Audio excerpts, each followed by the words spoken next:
প্রিয় পাবনাবাসী, আপনারা কেমন আছেন? আলহামদুলিল্লাহ, আল্লাহ আমাকে ভালো রেখেছেন। তা আপনাদের এই এলোমেলো অবস্থা দেখে একটু বিব্রত হচ্ছি, কারণ কোরআনের একটি মাহফিল, এত বড় বিশাল অ্যারেঞ্জমেন্ট, 110তম ইসালে সওয়াব, ইসলামী জলসা ও ইসালে সওয়াব মাহফিল। আপনারা একটু সুশৃঙ্খল না থাকলে 110 বছরে আমরা কি শিখলাম?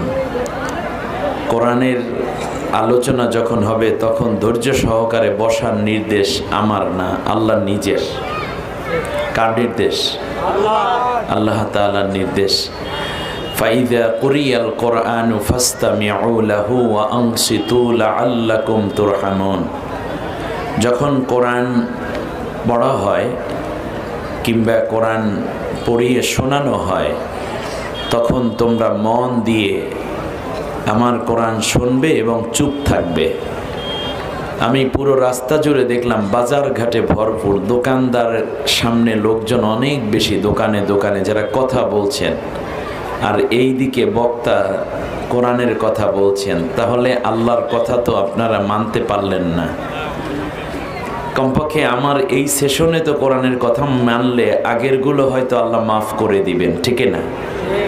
তার কারণ আল্লাহর নির্দেশ হচ্ছে যখন কোরআন পড়িয়ে তোমাদেরকে বোঝানো হয় তখন তোমরা কি করবা? চুপ থাকবা। তা আপনারা কথা বলছেন, আপনারা কি আল্লাহর কথা মানলেন নাকি অমান্য করলেন? অমান্য করলাম। যারা অমান্য করবে তারা কি সওয়াব পাবে না গুনাহ হবে? আরো জোরে বলেন, গুনাহ হবে।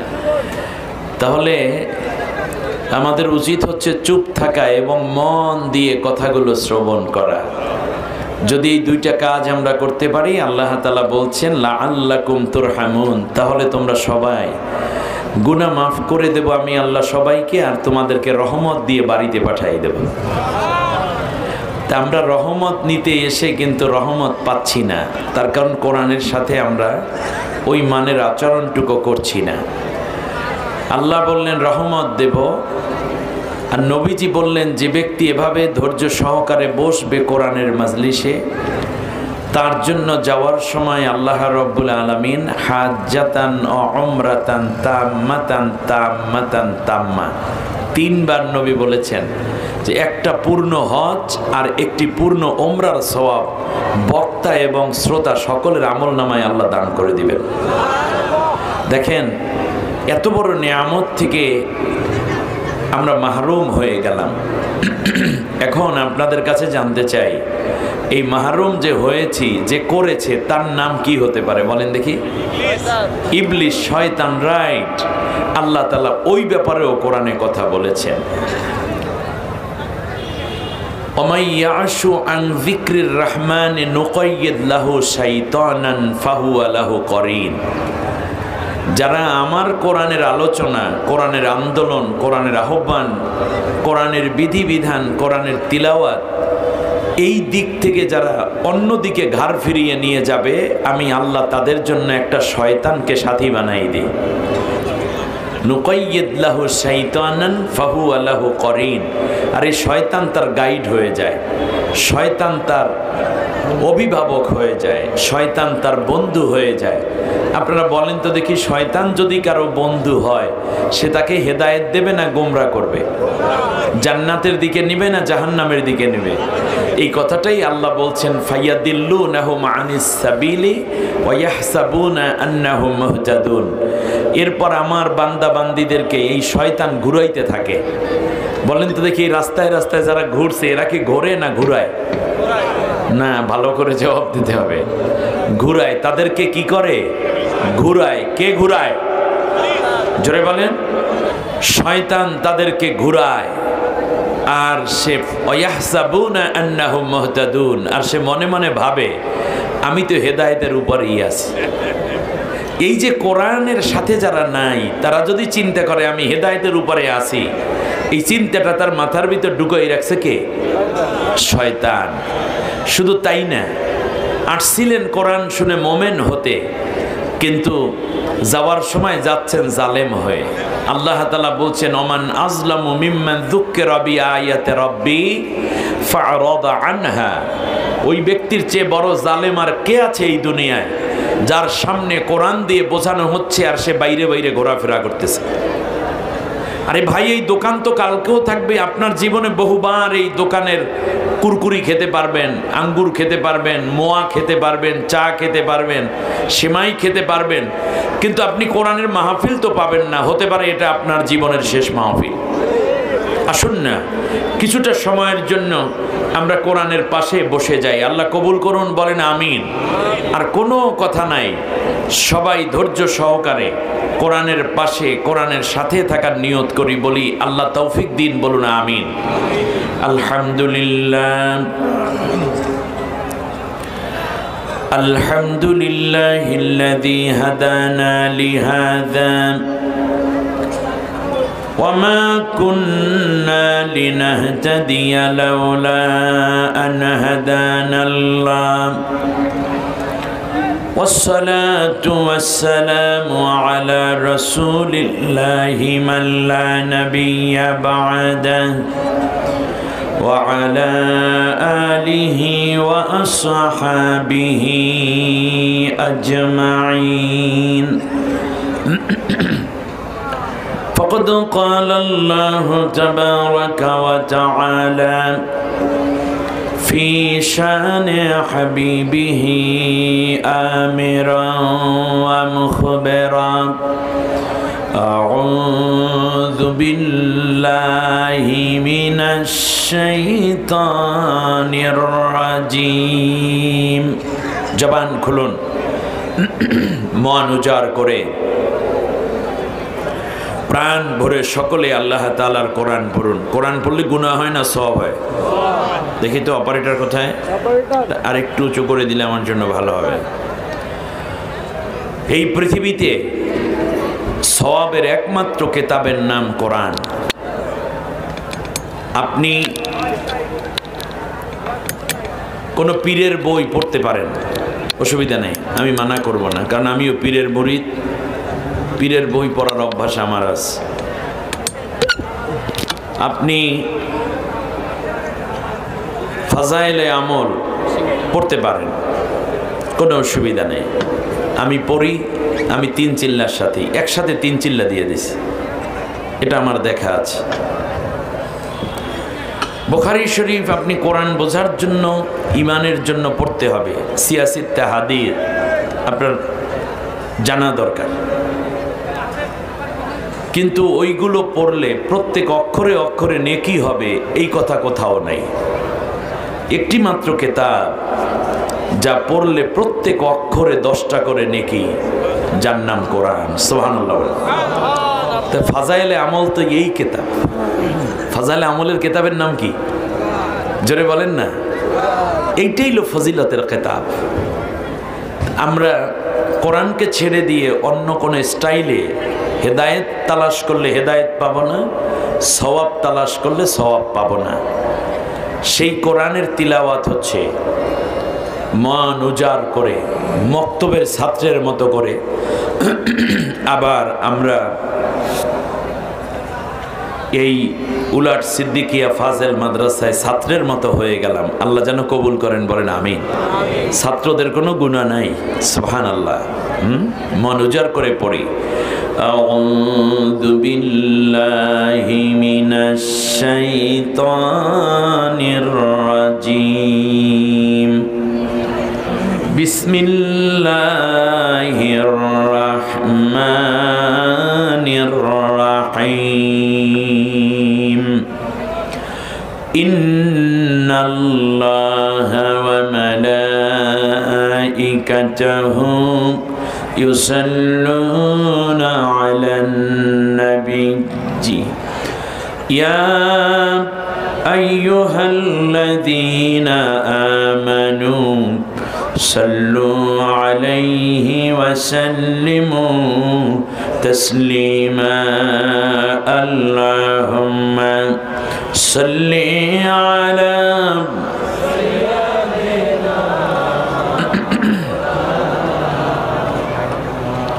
وعلى آل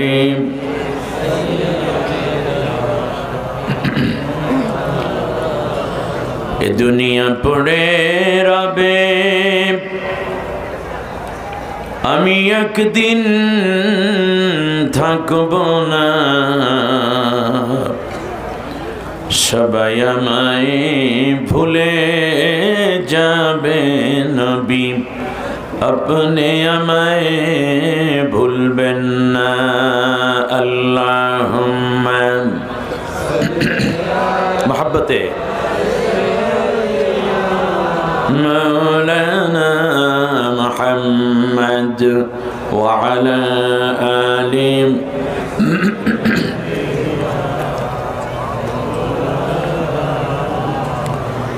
নহে সমাপ্ত কর্ম তোমার,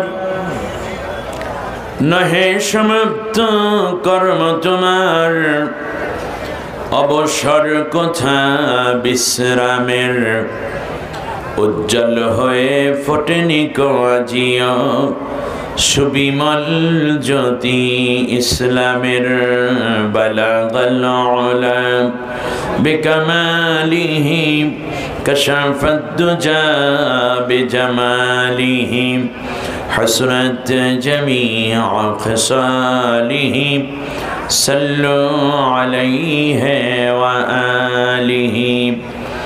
বাংলাদেশের ঐতিহ্যমণ্ডিত জনপদ, বিশেষ করে শহীদের রক্ত এবং বর্তমান প্রেক্ষাপট ইসলামী আন্দোলনের সর্বোচ্চ নেতৃত্বের লাশ বহনকারী ঐতিহ্যমণ্ডিত জনপদ পাবনা।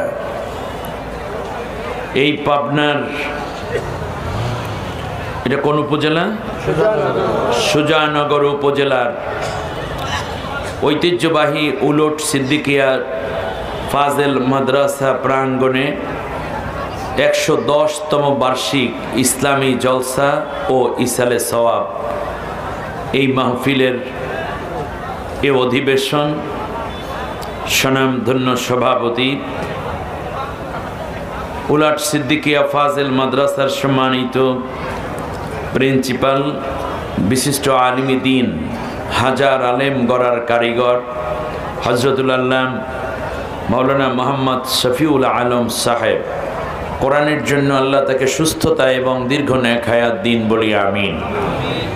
আয়োজিত এই মাহফিলের সম্মানিত প্রধান অতিথি, সুদূর ভারতের ফুরফুরা থেকে আগত পীরে কামেল হযরত মাওলানা ইউনুস সিদ্দিক সাহেবের সুযোগ্য সাহেবজাদা জনাব মাওলানা আব্দুল গফফার সিদ্দিকী সাহেব, যথাসময়ে হজরতকে আমাদের মাঝে তাশরীফ আনার তৌফিক দান করুন।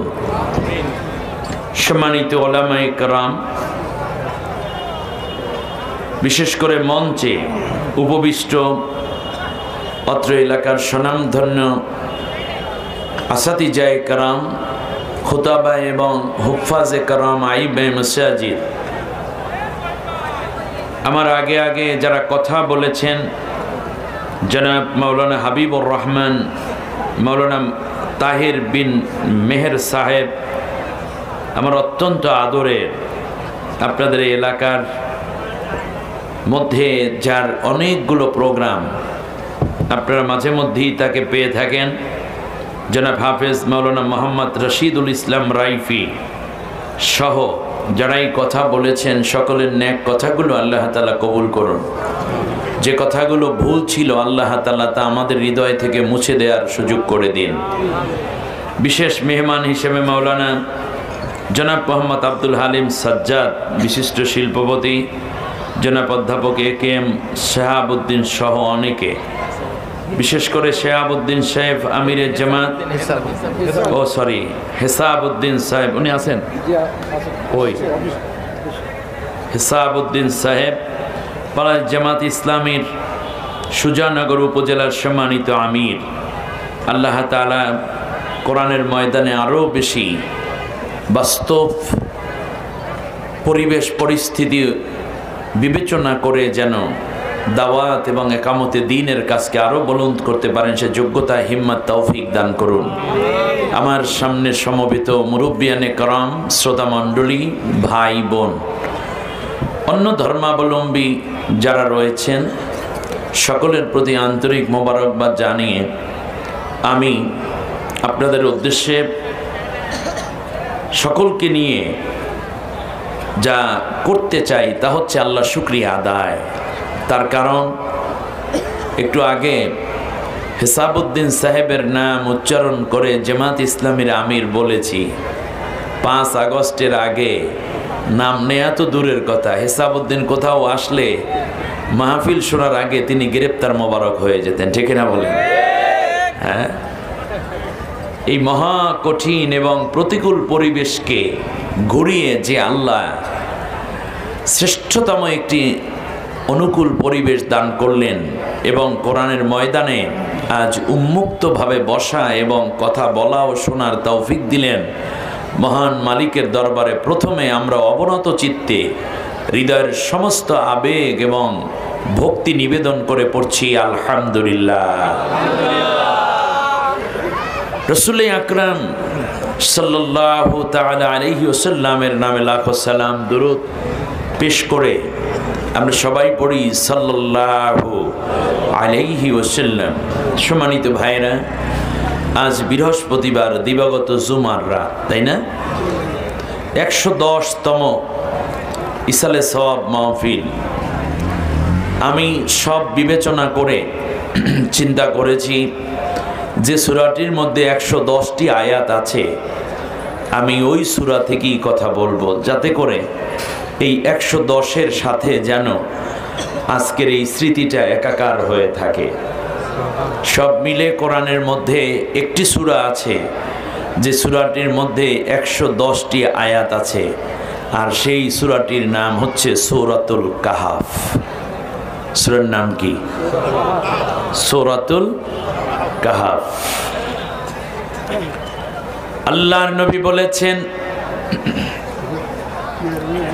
যেই ব্যক্তি সূরা কাহাফ তিলাওয়াত করবে বৃহস্পতিবার দিবাগত রাতে, মানে কোন রাত বলেন দেখি? মানে আজকের রাত, বৃহস্পতিবার দিবাগত জুমাবার রাতে, অ্যাটলিস্ট এই রাত, এখন যে চলছে রাতটা, এই রাতে কেউ যদি সূরা কাহাফ তিলাওয়াত করে, আল্লাহ রাব্বুল আলামিন দাজ্জালের সব ধরনের ফিতনা থেকে ওই বান্দাকে হেফাজতে রাখবে। দাজ্জালের ফিতনা, নবীজি বলেছেন, মা মিন নাবিয়্যিন ইল্লা ক্বাদ আনযারা উম্মাতাহু বিল আওয়ারিল কাযযাব আলা ইন্নাহু আওয়ারুন ওয়া ইন্না রাব্বাকুম লাইসা বিআওয়ার। শুনতেছেন আমার কথা আপনারা? কান খাড়া করে শুনেন। অনেক ওয়াজ শুনেছেন, সামনে শুনবেন। আজকের এই কথাটা আপনি বেশি মন দিয়ে শোনেন, এটা আমার দাবি, কারণ এটা আপনার ইমানের কোশ্চেন। আপনার ভবিষ্যৎ প্রজন্মের ইমান থাকবে কি থাকবে না তা মেসেজ করতেছে যেই বিষয়টার উপরে, সেই মেসেজগুলো আমি আপনাদেরকে দেওয়ার চেষ্টা করছি। আল্লাহর নবী বলেন, এমন কোন নবী আসে নাই পৃথিবীতে যেই নবী তার উম্মতকে দাজ্জাল সম্বন্ধে সচেতন করে নাই। তবে মনে রেখো, দাজ্জাল এক চোখা, আল্লাহ রাব্বুল আলামিন এক চোখা নন। দাজ্জালের চোখ কয়টা? একটা। এই এক চোখ, এইটার ব্যাখ্যা আছে 3টা। ওয়াজ শুনলে আরো গভীর মনোযোগ সহকারে বসেন। নবী বলেছেন আওয়ার মানে অন আইড, একটা চোখ। নবী পরেই বললেন, অমাকতুবুন বাইনা আইনাইহি কাফারা, তার 2 চোখের মিডল বরাবরে লেখা থাকবে কাফের। কি লেখা থাকবে? কাফের। এবার খেয়াল করুন, নবীজি বললেন এক চোখা, আবার বললেন 2 চোখের মাঝখানে লেখা থাকবে কাফের। এই কারণে ব্যাখ্যা হয়েছে কয়টা? এক চোখা। আপনাদের এই এলাকায় আছে কিনা জানি না, যেমন কোনো ব্যক্তি মেম্বার হয়েছে, এখন এক বেটার গরু চুরি করছে মেম্বারের শালায়। শালা বুঝেন মানে কি? বউয়ের ভাই। ফাইন, এই তো জমবে ওয়াজ, সমস্যা নাই। বউর ভাই শালায় গরু চুরি করছে। এখন সবাই বলল মেম্বার সাহেব সালিশি করে দেবে। যে বাটার গরু হারাইছে সেই বাটায় চুরি হয়েছে, সে বলতেছে ওয়াইলে এক চুক্কা, ওরে দিয়ে বিচার করাইয়া লাভ নাই। এর মানে কি বলতে পারেন? এর মানে হচ্ছে সে ন্যায় অন্যায় বুঝবে না, এর শালারে কোনোদিনও গরু চোরওয়ালা বলবে না, শেষকালে আমার উল্টো বিলে আরো মানহানি মামলা খাওয়া লাগবে। ও ন্যায় বিচার করতে মানে এক চোখা। আমার দেশে পলাতক সরকার ছিল এক চোখা সরকার, কারণ তার সোনার ছেলেরা ধর্ষণ করেছে, অত্যাচার করেছে, মানুষ খুন করেছে, তার মন্ত্রীরা দুর্নীতি করেছে, তার পুলিশ বাহিনী নির্দোষ মানুষকে হত্যা করেছে, গুম করেছে, খুন করেছে, এরপরও তারা কিচ্ছু করে নাই। যত দোষ সব বিএনপি জামাত।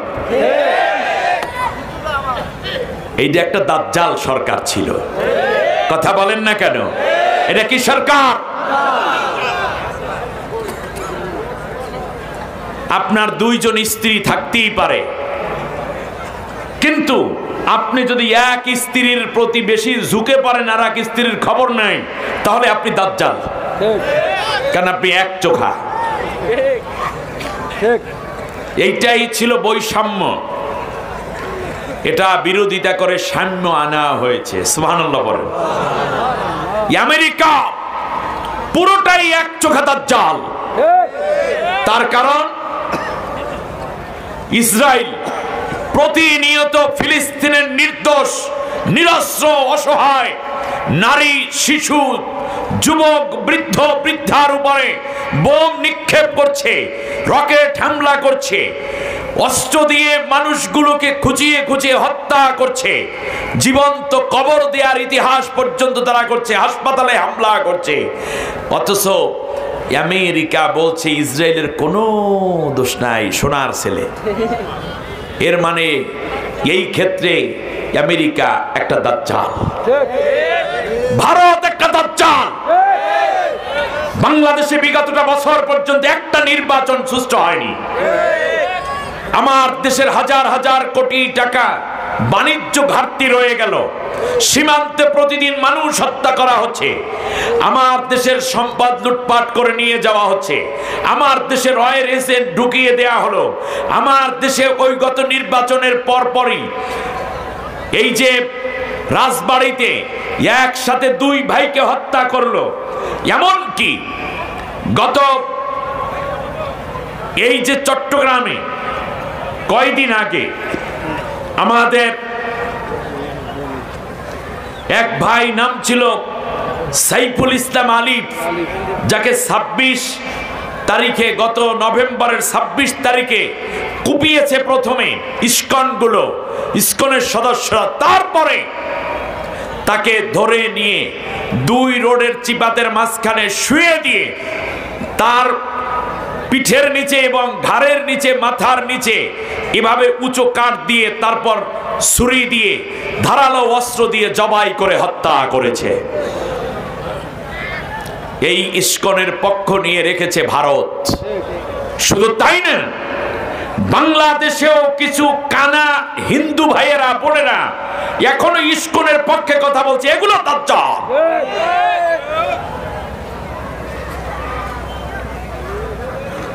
আপনি এলাকার বস, অফিসের বস, 1-2 জনের প্রতি বেশি মন ঝুঁকিয়ে পড়েছে, আর কারো খবর নেই।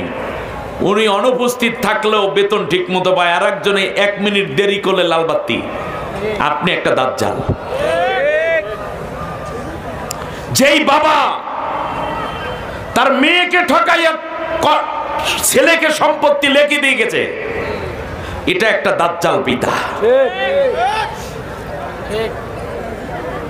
আল্লাহর নবী বলেছেন সে হবে এক চোখা, কিন্তু আল্লাহ এক চোখা নয়, আল্লাহ সমবন্টনকারী। সুবহানাল্লাহ। সূর্যের আলো শুধু মুসলমানে পায়, হিন্দুরা পায় না নাকি? আল্লাহ কি দাজ্জালের কোনো নিয়ম আছে আল্লাহর ভিতরে? ইনসাফ করেছে। একটা শূন্য থেকে শুরু হয়েছে পূর্ণতা। কিয়ামতের ময়দানে যতগুলো হত্যা হয়েছে তার প্রত্যেকটার বিচার হবে। শুধু মানুষ হত্যা নয়, একটা পশুর প্রতি অবিচার করা হলেও তার বিচার হবে। সবগুলোকে পূর্ণ বিচার করার পরে আল্লাহ তাআলা মানুষের সামনে তার বরত্ব এবং শ্রেষ্ঠত্বের আলোকে প্রকাশিত হয়ে আল্লাহ সুবহানাহু ওয়া তাআলা জান্নাত জাহান্নামের ডিসিশন নেবেন। মনে রাখবেন, আলা ইন্নাহু আওয়ারুন ওয়া ইন্না রাব্বাকুম লাইসা বিআওয়ার। আল্লাহ দাজ্জাল নয়, দাজ্জাল হবে এক চোখা, আল্লাহ কিন্তু এক চোখা নন। সুবহানাল্লাহ। আমার ভাইয়েরা খেয়াল করুন, বিশ্বনবী সাল্লাল্লাহু আলাইহি ওয়াসাল্লাম বলেন, এই 110 আয়াত বিশিষ্ট সূরা, কত আয়াত? এই জন্য আজকে এই সূরা নিয়েছি, কথা বুঝছেন কিনা? ব্যাস। আর বৃহস্পতিবার দিবাগত রাত, এজন্য এই সূরাটাকে আমি চুজ করেছি। আলহামদুলিল্লাহ, আলহামদুলিল্লাহ, আলহামদুলিল্লাহ, মিলে যাবে। নবীজি বলেছেন, কোন ব্যক্তি যদি, নারী হও পুরুষ হও, স্কুল কলেজ ইউনিভার্সিটিতে পড়ো, বুয়েটে কিংবা পড়ো মেডিকেলে, তাতে কিছু যায় আসে না, ধনী হও কিংবা গরিব, কর্মচারী হও কিংবা মালিক হও, নারী হও কিংবা পুরুষ হও, তোমরা যদি সূরা কাহাফের প্রথম 10 আয়াত এবং শেষ 10 আয়াত যার মুখস্থ করে রাখবে, মৃত্যুর সময় ওই ব্যক্তি বেহুশ হবে না। সুবহানাল্লাহ। মৃত্যুর আগে কত মানুষ লাইফ সাপোর্টে থাকে, থাকে কিনা? লাইফ সাপোর্টে থাকে, মরে গেছে নাকি জীবিত আছে উনিও জানে না, আত্মীয় স্বজনও জানে না। মনিটরের মধ্যে পালস দেখা যায়, যতক্ষণ পালস নড়ে মনে হয় জীবিত আছে, দূর থেকে আত্মীয় স্বজনরা দেখে দেখে চলে যায়। আমার ভাইরা, আল্লাহর নবী বলেছেন, তুমি যত বড়ই ব্যথা পাও না কেন, যদি সূরা কাহাফের প্রথম 10 আয়াত আর শেষ 10 আয়াত মুখস্থ করে রাখতে পারো, আল্লাহ রব্বুল আলামিন তোমাকে বেহুশ করবেন না। মৃত্যু হবে, রুহু চলে যাবে, কিন্তু মৃত্যুর আগে যে বেহুশ হয়ে পড়ে মানুষ, কালেমা পড়তে পারে না, এমন অবস্থা হবে না। মৃত্যুর আগ মুহূর্ত পর্যন্ত তুমি কথা বলবে, হুশ থাকবে। সুবহানাল্লাহ কয় না? এত বড় একটি দামি সূরা থেকে আজ কথা বলতে চাই ইনশাআল্লাহ। আল্লাহর নবী বলেছেন, যেই ঘরে সূরা কাহাফের তিলাওয়াত হবে ওই ঘরে মহামারী প্রবেশ করবে না। আজকে রাতে সূরা কাহাফ পড়বেন, আগামী 1 সপ্তাহ কোনো মহামারী হবে না। যেই ঘরে সূরা কাহাফের তিলাওয়াত হয় সেই ঘরে কোনো বিষধর সাপ কিংবা বিষধর পোকামাকড় অথবা কোনো বিষধর জীবজন্তু, এমনকি বানটোনা, বদ জিন, এই ধরনের কোনো অনাকাঙ্ক্ষিত জিনিস ওই ঘরে প্রবেশ করতে পারবে না। যেই ঘরে সূরা কাহাফ তিলাওয়াত হয় সেই ঘরে আগুনে পড়বে না। ব্যবসায়ী ভাইদেরকে বলি, এই কথাগুলো মনে রাখুন। যেই ঘরে সূরা কাহাফ তিলাওয়াত হবে সেই ঘরের মানুষের উপর কেউ জাদু টোনা করে কোনো কাজ লাগাতে পারবে না। সুতরাং এতগুলো নিয়ামত যেই সূরাটার মধ্যে, আল্লাহর নবী বলেছেন কিয়ামতের ময়দানে আল্লাহ রাব্বুল আলামিন একটা সূরা আল্লাহর সাথে জোরালো সুপারিশ করবে এবং ঝগড়া করবে এই সূরাওয়ালার জন্য। সুবহানাল্লাহ। কি করবে? ঝগড়া করবে। এই ঝগড়া মানে কি? ঝগড়া না, মানে জোরালো দাবি, কিন্তু দেওয়াই লাগবে। আল্লাহর নবী বলেন, যেই বান্দা সূরা কাহাফ নিয়মিত তিলাওয়াত করবে, দিনে রাতে সব সময় সূরা কাহাফের তিলাওয়াত এবং অধ্যয়ন, তাফসীর ইত্যাদি নিয়ে ব্যস্ত থাকবে, কিয়ামতের দিন এই সূরাটা আল্লাহর সামনে তার পক্ষে ঝগড়া করবে। আল্লাহ, এটা তোমার বান্দা, এই সূরাটা আমাকে তিলাওয়াত করেছে, এর মাফ করে দাও, ওরে জান্নাত দাও। সুবহানাল্লাহ করেন। এই রকম একটি সূরা থেকে আমরা এখন তিলাওয়াতের দিকে যাব। যেহেতু অনেক রাত, আসলে আমারও আসতে দেরি হয়ে গেছে, আমাকে ক্ষমা করবেন। আমার ভাইরা বলেছিলেন 10টা থেকে 10:30টার মধ্যে আমাকে আলোচনায় দিবেন, কিন্তু আমার আসতে আসতেই 11টার বেশি হয়ে গেছে। আর যেহেতু সারা রাত ব্যাপী মাহফিল, এজন্যই আমাকেও একটু ঢিলা দিছে যে আসেন, অসুবিধা নাই, আসেন, অসুবিধা নেই। কিন্তু আমি তো সারা রাত ওয়াজ করতে পারিনি, এটা আমার একটা বদ অভ্যাস। নাকি খারাপ? ভালো অভ্যাস, ভালো অভ্যাস। আমার কথা হচ্ছে, এত বড় সুন্দর আয়োজন, 110তম ইসলামী জলসা, ওই ইসালে সব মাহফিল, সব আছে একটা নামের মধ্যে, তার নাম তাফসিরুল কোরআন মাহফিল। সেটার মধ্যে ইসলামী জলসাও হয়, ইসালে সওয়াবও হয়। ইসালে সওয়াব মানে সওয়াব পৌঁছানো, নাকি? এই পৃথিবীতে সওয়াবের কেতাবের নাম কি? কোরআনের চেয়ে বড় সওয়াবের কেতাব তো নাই। অতএব সব মিলে যদি তাফসিরুল কোরআন মাহফিল নাম দেয়া হয়, আমার মনে হয় আল্লাহ তাআলা বেশি খুশি হবে। কোরআনের নামটা যেখানে, আল্লাহর খুশি সেখানে। সুবহানাল্লাহ বলেন। কারণ কোরআন হচ্ছে রহমত, কোরআন হচ্ছে আল্লাহর কালাম, আল্লাহর জবান। সুবহানাল্লাহ বলেন। আল্লাহ রাব্বুল আলামিন বলেন, শোনো, আমার এই কোরআনটারই ধরো। আল্লাহু আকবার। কি ধরো?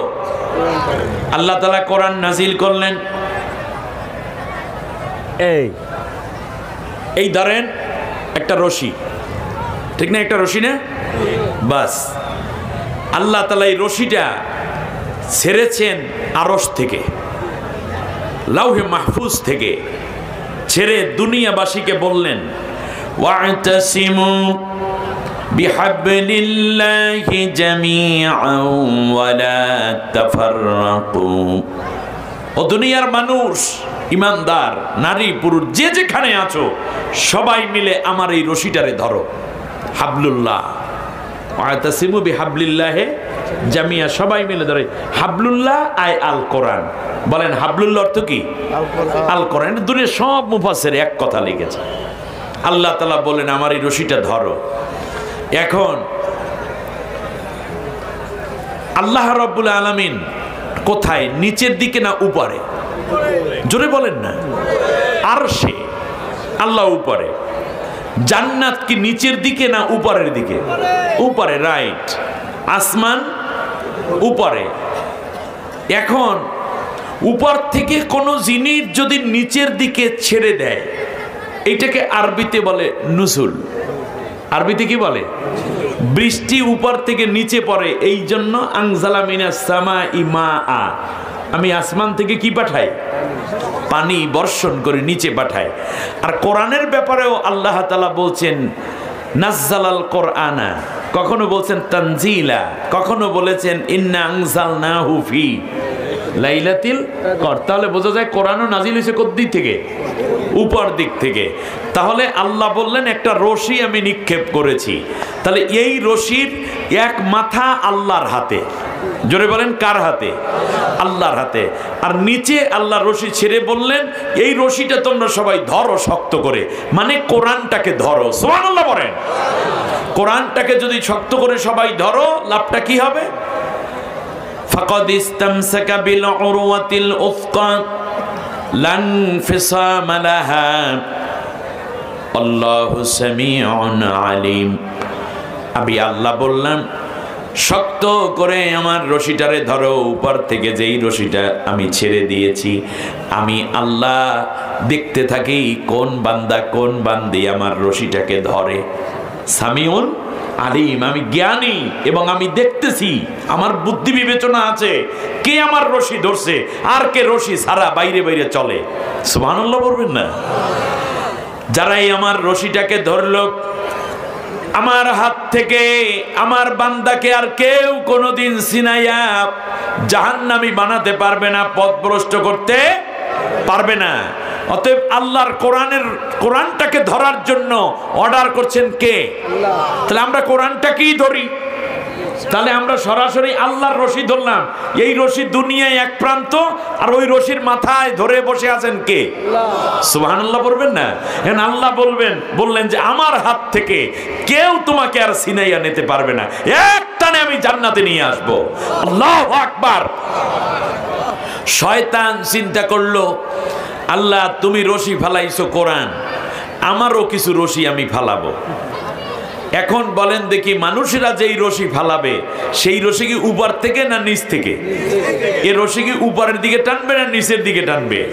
মানুষের ফেলা রশির নাম হচ্ছে মার্কসিজম, ফ্যাসিজম, ক্যাপিটালিজম, সোশ্যালিজম, এরপরে এটার নাম কি সেকুলারিজম। এই যে ধর্মনিরপেক্ষ মতবাদ, পুঁজিবাদ, সমাজতন্ত্র, নাস্তিক্যবাদ, স্বৈরতন্ত্র, এগুলো সব আবিষ্কার করছে কে? শয়তান। জোরে বলেন কে? শয়তান। এইরকম অনেকগুলো রশি ফেলাইছে। আর আল্লাহর রশি কয়টা? একটা। আর শয়তানের রশি অনেকগুলো। এখন ওই রশি ধরার লোক এখানে কেউ দুই একজন আছেন না নাই? আছে। মনে রাখবেন, এই রশি আপনাকে উন্নয়ন দিবে না, মানুষ রাখবে না, জান্নাতেও নিবে না। আপনার টানতে টানতে কোথায় নেবে? অধপতনের দিকে নেবে। আর জাহান্নাম কি উপরে না নিচে? এই তো বুঝা ফেলাইছেন। আর ওয়াজ শোনারও দরকার নেই, এইটুকু নিয়ে গেলেও আজকের ওয়াজ সফল।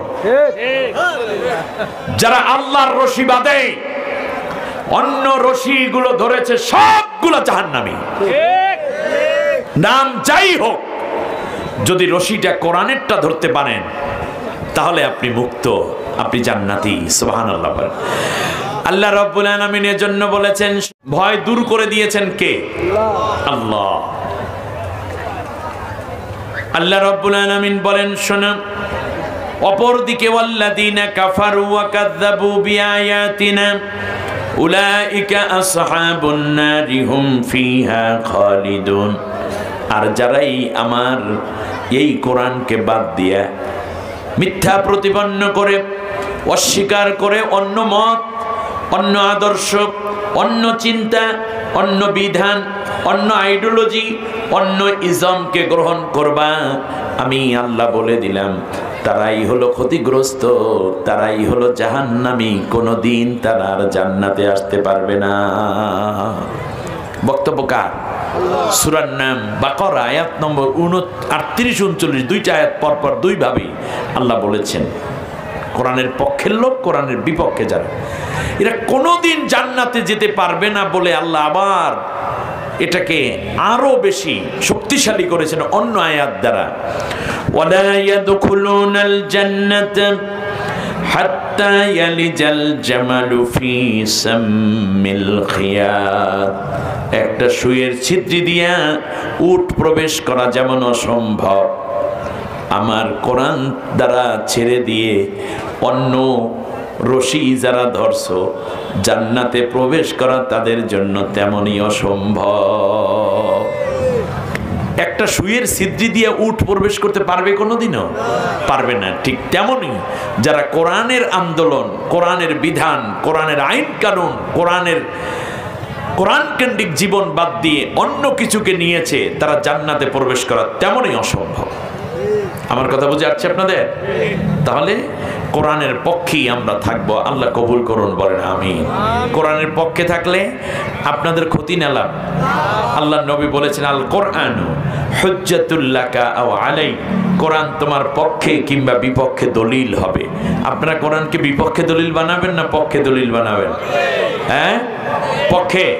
তাহলে যারা পক্ষে দলিল বানাবেন, নারায়ে তাকবীর বলবো আমি, আল্লাহু আকবার বলবেন, বুকটা ফাটাইয়া গলাটাকে উচ্চ করে আল্লাহর আরশ পর্যন্ত যেন আওয়াজটা যায়, আর শ্বাসে দুইটা হাত উঁচু করে আল্লাহকে দেখাবেন। পারবেন কিনা? এই কোরআনকে যারা পক্ষে দলিল বানাবেন তারা হাত উঁচু করবেন, নারায়ে তাকবীর, নারায়ে তাকবীর। আল্লাহ কবুল করুন। হাত উঁচু করেন। আচ্ছা, এখন একটা কথা জিজ্ঞেস করি, দেখি এইটার জবাব দিতে পারেন কিনা। আপনারা পারবেন, বুদ্ধিমান আছেন আপনারা। পরকালে যদি আপনি কোরআনকে পক্ষে দলিল বানান, কোরআন কি করবে সেটা নবী বলে দিয়েছেন, মান জাআলাহু আমামাহু কাদাহু ইলাল জান্নাহ। কোরআন তাকে জান্নাতে না পৌঁছাইয়া ওই বান্দারে একলা ছেড়ে চলে যাবে না। ঢাকা থেকে এই পর্যন্ত আসছি, গুগল এর মধ্যে লোকেশন দেয়া, আমার ডেস্টিনেশন দেয়া। এরপরেও পথে পথে কত মানুষকে জিজ্ঞেস করছি এইটুকু রাস্তা আসতে, আর আপনি জান্নাতে যাবেন সেই রাস্তা আছে কার মধ্যে? কোরআনের মধ্যে। সুবহানাল্লাহ। এই কোরআন সামনে সামনে যাবে, আপনাকে জান্নাতে না পৌঁছাইয়া কোরআন একা ছাইরা যাবে না। সুবহানাল্লাহ। এর চেয়ে আর কিছু দরকার আছে আপনি বলেন? নবীজি এরপর বলেছেন, শোনো, অমান জাআলাহু খলফা জহরি সাকাতাহু ইলান নার, আর যারা কোরআনকে পিছনে ফেলাইয়া অন্য রশি ধইরা বইসা রইছো, এগুলো সবাইকে জাহান্নামে না ফেলা পর্যন্ত কোরআন পিছন ছাড়বে না। হিসাব সোজা। আপনি সোজা বুঝছেন কিনা সেইটা হলো আপনার ইখতিয়ার, এটা আমার না, এটা আপনার ব্যাপার। এবার একটা কোশ্চেন করি, পরকালে আপনি যদি কোরআনকে নিজের পক্ষে পেতে চান, দুনিয়ায় থাকতে হবে কোরআনের বিপক্ষে নাকি পক্ষে? কোরআনের দুনিয়ায় যারা কোরআনের পক্ষে, পরকালে কোরআন তাদের পক্ষে সুপারিশ করবে, তারা জান্নাতে নেবে। হিসাব কি কঠিন না সোজা? এইটা বুঝতে এমএ পাস করার দরকার আছে, টাইটেল পাস করার দরকার আছে, মাদ্রাসার প্রিন্সিপাল হওয়া, মসজিদের খতিব হওয়ার দরকার আছে? নেই। অর্থাৎ আপনি যদি কোরআনের পক্ষে থাকেন, কোরআন আপনার পক্ষে কাছে হয়। আপনি কোরআনের বিপক্ষে গেছেন, কোরআন আপনার বিপক্ষে তারা করবে, ঠিক না? এইবার স্লোগান দিতে হবে আরো জোরে, ঠিক আছে কিনা? ঠিক আছে, সবাই বলেন, কোরআন আছে যেখানে। হয় নাই? কিচ্ছু হয় নাই, কিচ্ছু হয় নাই। গলার মধ্যে একটা খাকর দেন তো দেখি। রাইট। যারা বলবে না তারা মুনাফিক, যারা বলবে তারা মুমিন। কারণ কোরআন যেখানে আমি সেখানে, ঠিক না? বলেন, কোরআন আছে যেখানে, কোরআন নাই যেখানে। পরের কথাটা একটু বলি বড় কইরা, দেখি বোঝেন কিনা। কোরআন আছে যেই দলে, কোরআন নাই যে দলে। যে দলে কোরআন নাই ওখানে আছে গাঞ্জা, ওখানে আছে দুর্নীতি, ওখানে আছে সন্ত্রাস, ওখানে আছে অস্ত্র, ওখানে আছে হেলমেট বাহিনী, ওখানে আছে ধর্ষক, ঠিক কিনা কও? কোরআন এ দরবেশ হইছে, ওর ভিতর যদি কোরআনটা থাকতো সে আল্লাহর ওলি হয়ে যেত, ঠিক কিনা বলে? ৩৬,০০০ কোটি টাকা বাংলাদেশ থেকে পাচার করলো বিদেশে। কয় টাকা? ৩৬ কোটি নাকি ৩৬০ কোটি? ৩৬,০০০ কোটি। হিসাব মনে রাখেন। দেশে রাখলেও তো হইতো, তবুও তো আমার দেশে ইন্ডাস্ট্রি করলে লক্ষ লক্ষ যুবক যুবতীর চাকরি হতো, অর্থনীতি সমৃদ্ধ হতো। করছো চুরি কর, তবুও তো দেশের মধ্যে রাখছে, বিদেশে পাঠাই দিছে। ভূমি মন্ত্রীর বিশ্বের মোট ৫৮টা দেশে মাত্র ৫৫৬টা বাড়ি। কি বুঝলেন? বিদেশে সব বাড়িঘর, এরা নাকি বাংলাদেশের।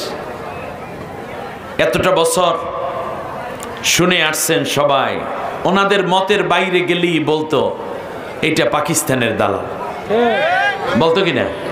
হেফাজত একটু ভালো কথা কইলি এই ওরা সব পাকিস্তানের দালাল।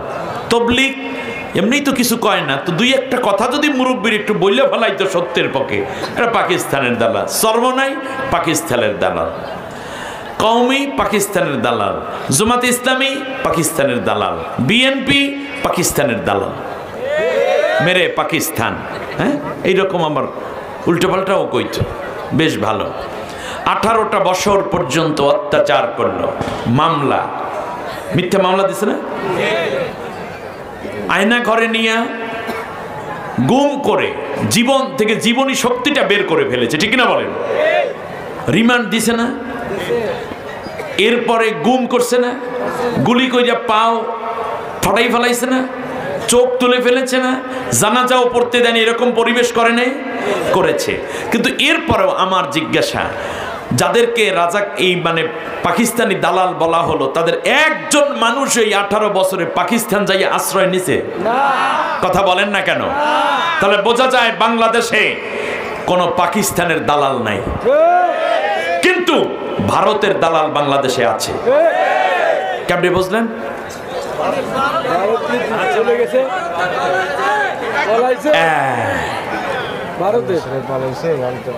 বুঝতে পেরেছেন আপনি? তাহলে বোঝা যায় ওরা ছিল ভারতের প্রেতাত্মা, ভারতের দালাল। বাংলাদেশটাকে ওদের হাতে বিক্রি করে সিকিম বানাতে চেয়েছিল।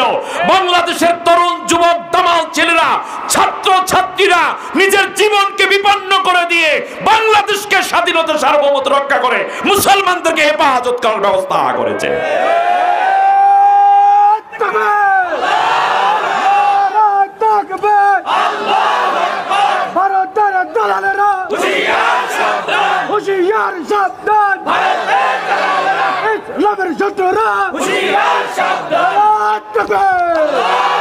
আবার বলি, এখনো ষড়যন্ত্র থেমে নাই। ষড়যন্ত্রকারীরা এখনো বলে চট করে চলে আসবে, চট করে আসবে, বাংলাদেশের 18 কোটি জনতা কট করে ধরে ফেলবে।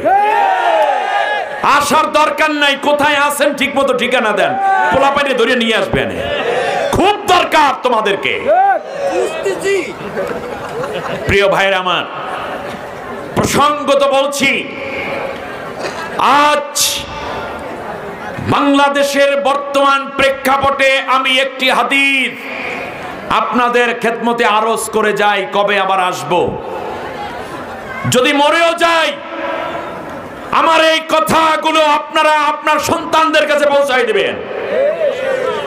আল্লাহর নবী বলেছেন, আন সাওবান মাওলা রাসূলিল্লাহ সাল্লাল্লাহু আলাইহি ওয়াসাল্লাম قال قال رسول الله صلى الله عليه وسلم عصابتان من امتي احرجهم الله من النار عصابة تغزو الهند وعصابة تكون مع عيسى ابن مريم عليهما السلام। আল্লাহর নবী বলেন, আমার দুই দল উম্মতের উপর থেকে আল্লাহ রব্বুল আলামিন জাহান্নামের আগুনকে চিরদিনের জন্য নিশ্চিহ্ন করে দিয়েছেন, স্বাধীন করে দিয়েছেন। তাদেরকে জাহান্নামের আগুন থেকে কোনোদিন এই দুই দল উম্মত জাহান্নামে যাবে না, তারা কেবলই জান্নাতি মানুষ। এক দল হলো, হিন্দুস্তানে একটা যুদ্ধ হবে, তাকজুল হিন্দা, হিন্দুস্তানে যুদ্ধ হবে, যেটাকে নাম দেয়া হয়েছে গাজওয়ায়ে হিন্দ। নাম কি? গাজওয়ায়ে হিন্দ। এই হিন্দুস্তানে যুদ্ধ হবে। এই যুদ্ধে যেই সমস্ত আমার উম্মত অংশগ্রহণ করে জালেমের বিরুদ্ধে, হত্যাকারীদের বিরুদ্ধে, মুশরিকদের বিরুদ্ধে লড়াই করবে, এই লড়াইয়ে যারা অংশ নিবে, ওই অংশগ্রহণকারী সব উম্মত জান্নাতের অধিবাসী। সুবহানাল্লাহ, সুবহানাল্লাহ, সুবহানাল্লাহ। ওয়া ইসাবাতুন, আর একটা গ্রুপ হলো ঈসা ইবনে মারিয়ামের সাথে, মরিয়ম পুত্র ঈসা আলাইহিমাস সালাম যখন দাজ্জালের বিরুদ্ধে লড়াই করবে, দাজ্জালের বিরুদ্ধে লড়াই করবে ঈসা আলাইহিস সালাম। সুবহানাল্লাহ পড়েন। আজকে আলোচনায় সেটা আসবে। এই যুদ্ধেও যারা ঈসা আলাইহিস সালামের পক্ষ হয়ে লড়াই করবে দাজ্জালের বিরুদ্ধে, সব মানুষ জান্নাতি। আল্লাহর নবী এই কথা বলতে বলতে বলতে বলতে বিশ্বনবী তার বর্ণনা থামিয়ে দিলেন, কিছুক্ষণ কান্না করলেন। এরপরে আল্লাহর নবী তার চেহারা মোবারক উঁচু করলেন, নবীজি এবার হাসি দিলেন। এরপর আবার বর্ণনা শুরু করে নবী বলেন, ওই সময় আমার উম্মত 3টা দলে বিভক্ত হবে। 2 দল জাহান্নামে যাবে আর 1 দল জান্নাতি হবে। মুশরিকদের বিরুদ্ধে যারা লড়াই করবে, শহীদ হোক আর গাজী হোক, তারা সব জান্নাতি। দ্বিতীয় হচ্ছে আর এক দল, যারা মুযাবযাবিনা বাইনা যালিকা লা উলাই ওয়ালা ইলাহা উলা, তারা শুধু অপেক্ষা করতে থাকবে।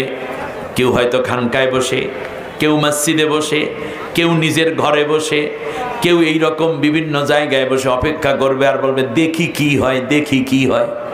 ওনার দেখা আর ফুরায় না মুরব্বী। মনে রাখবেন ততক্ষণে আল্লাহ নবী বলছেন এরা জাহান্নামী, কারণ অংশগ্রহণ করলা না মানে তুমি জাহান্নামে গেলা।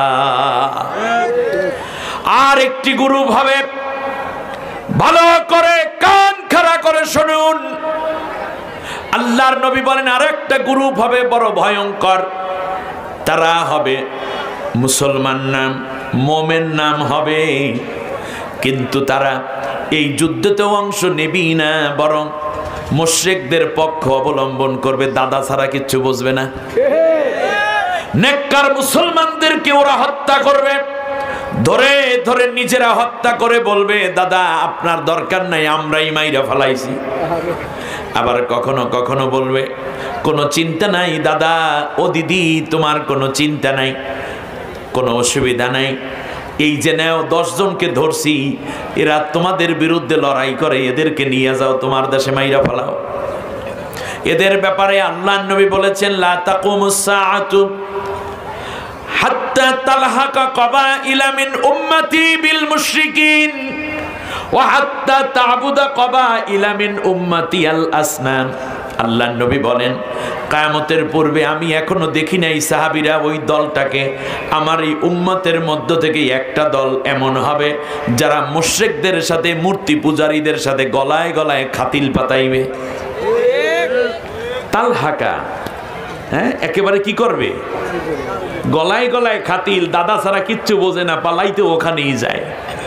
ওখানের শাড়ি না পরলে ভাল লাগে না, ওখানের খাবার না খেলে তাদের কলিজা ভিজে না। এইরকম একটা গ্রুপ হবে যাদের সব উপদেষ্টা, চারপাশে যারা থাকবে বড় বড়, সব হবে ওই গ্রুপের লোক। কোনো মোমেন তাদের কাছে আশ্রয় পাবে না। এরপর কি, তালহাকা কবাইলা মিন উম্মতি বিল মুশরিক, মুশরিকদের সাথে গলায় গলায় সম্পর্ক হয়ে যাবে তাদের। ওয়া হাত্তা তা'বুদা কবাইলা মিন উম্মতি আল আসনাম, এমন হয়ে যাবে সম্পর্ক করতে করতে করতে করতে শেষ পর্যন্ত মুসলমানের ঘরে জন্মাইয়াও মূর্তি পূজা শুরু করে দিবে। জাতীয় সংসদের মতো জায়গায় এক কুলাঙ্গার এমপি মুসলমান সন্তান হয়ে বলেছিল যে আমার পুত্রবধূ ভারত গেলে মূর্তি পূজা করে আর বাংলাদেশে এসে নামাজ পড়ে, কই ইমানের তো কোনো অসুবিধা হইল না। বলে গেছেন আপনারা, এক এমপি বলেন ইমান থাকলেই না অসুবিধা হবে, ইমানই তো না, ইমানই তো নাই থাকবে, কথা বোঝেন নাই, ইমান থাকলে না অসুবিধা হওয়ার কথা ছিল। কোন জায়গায় রাখছিলাম, নবী কোনোদিন হিন্দুস্তানে আসছেন? আসেন নাই। তাহলে বোঝা যায় যারা এইভাবে গোপনে কিংবা প্রকাশ্যে মুশরিকদেরকে সাহায্য দিবে তারাও জাহান্নামী, আর যারা অংশগ্রহণ না করে ঈমান লইয়া বইসা থাকবে, ময়দানে যাবে না, তারাও জাহান্নামী। এখন আপনি কোন দল? আর যারা অংশ নিবে তারা মুমিন। ওই গাজওয়ায়ে হিন্দ যদি আসে, আমার বিশ্বাস বাংলাদেশের শুধু গাজওয়ায়ে হিন্দ যখন শুরু হবে তখন বাংলাদেশের শুধু সেনাবাহিনী, নৌবাহিনী, বিমান বাহিনী, র্যাব, পুলিশ, গোয়েন্দা, ডিবি, ডিএসবি, আমার দেশের সীমান্ত রক্ষী বাহিনী শুধু লড়াই করবে না, বরং ওই গাজওয়ায়ে হিন্দ যদি উপস্থিত হয় তবে বাংলাদেশের কোটি কোটি মুসলমান নারী, পুরুষ, যুবক, ছাত্র সমাজ সবাই সেই যুদ্ধে অংশগ্রহণ করার সৌভাগ্য অর্জন করবে। যুদ্ধটা শুরু হবে কবে?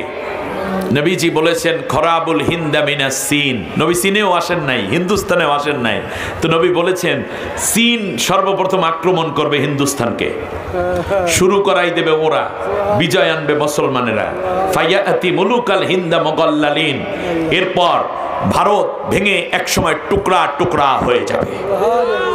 প্রত্যেক অঙ্গরাজ্যের প্রধানকে তখন অঙ্গ আর হবে না, ওটা রাজ্য রাজ্য হয়ে যাবে, সব ভারত এক থাকবে না, ভাঙবে। ভাঙ্গার সুর শুরু হয়ে গেছে। বাবরি মসজিদ যেই দিন ভেঙেছো সেই দিনই ভারত ভাঙন শুরু হয়েছে। তাহসাবুহুম জামিয়া কুলুবুহুম শাত্তা। আল্লাহ বলছেন তোমরা মনে করছো না ঐক্য, আসলে ঐক্য না, ওদের অন্তর ভাগ ভাগ করে রাখছি আমি আল্লাহ। আমার ভাইয়েরা, ঐতিহাসিক কথা, মন দিয়ে শুনুন। এরপরে মুসলমানরা প্রত্যেকটা রাজ্য দখল করবে। এরপর রাজ্য প্রধানকে পিছনে রশি দিয়া বাইন্দে হাত, এরপরে কোমরের মধ্যে রশি লাগাইয়া চোখ বান্ধা অবস্থায় ইমাম মাহাদির সামনে হাজির করে দিবেন। ফায়াতি মুলুকাল হিন্দা মুগাল্লালিন। খুব চমৎকার কথা। আমি মনে করি আলিফ হত্যার মাধ্যমে খুব সম্ভব গাজওয়ায়ে হিন্দের সূচনা হয়ে গেছে। দিবালোকে একজন মুসলিম সন্তানকে, হিন্দুদের মধ্যে সবচেয়ে জঘন্য একটি ষড়যন্ত্রের নাম ইস্কন। সাধারণ হিন্দুদের দোষ নাই, এরা একটি সন্ত্রাসী গ্রুপ এখন তৈরি করেছে ইসরায়েলের ষড়যন্ত্রের অংশ হিসাবে। এটার উপরে আমার বক্তব্য আছে, ইউটিউবে আপনারা দেখে নিন। মূলত ইস্কনকে ডিল করে, প্রমোট করে ইয়াহুদিরা। ইহুদিদের চরিত্র দিয়া হিন্দুদের কতিপয় লোককে তারা ডাইভার্ট করে ফেলেছে। এরা হিন্দু ধর্ম পালন করে না, বৌদ্ধ ধর্ম না, খ্রিস্টান ধর্ম না, ইহুদিও না, শুধু সন্ত্রাসী কার্যকলাপই তাদের কাজ। এজন্য আজকের মাহফিল থেকে দাবি করছি ইস্কনকে বাংলাদেশে নিষিদ্ধ করা হোক।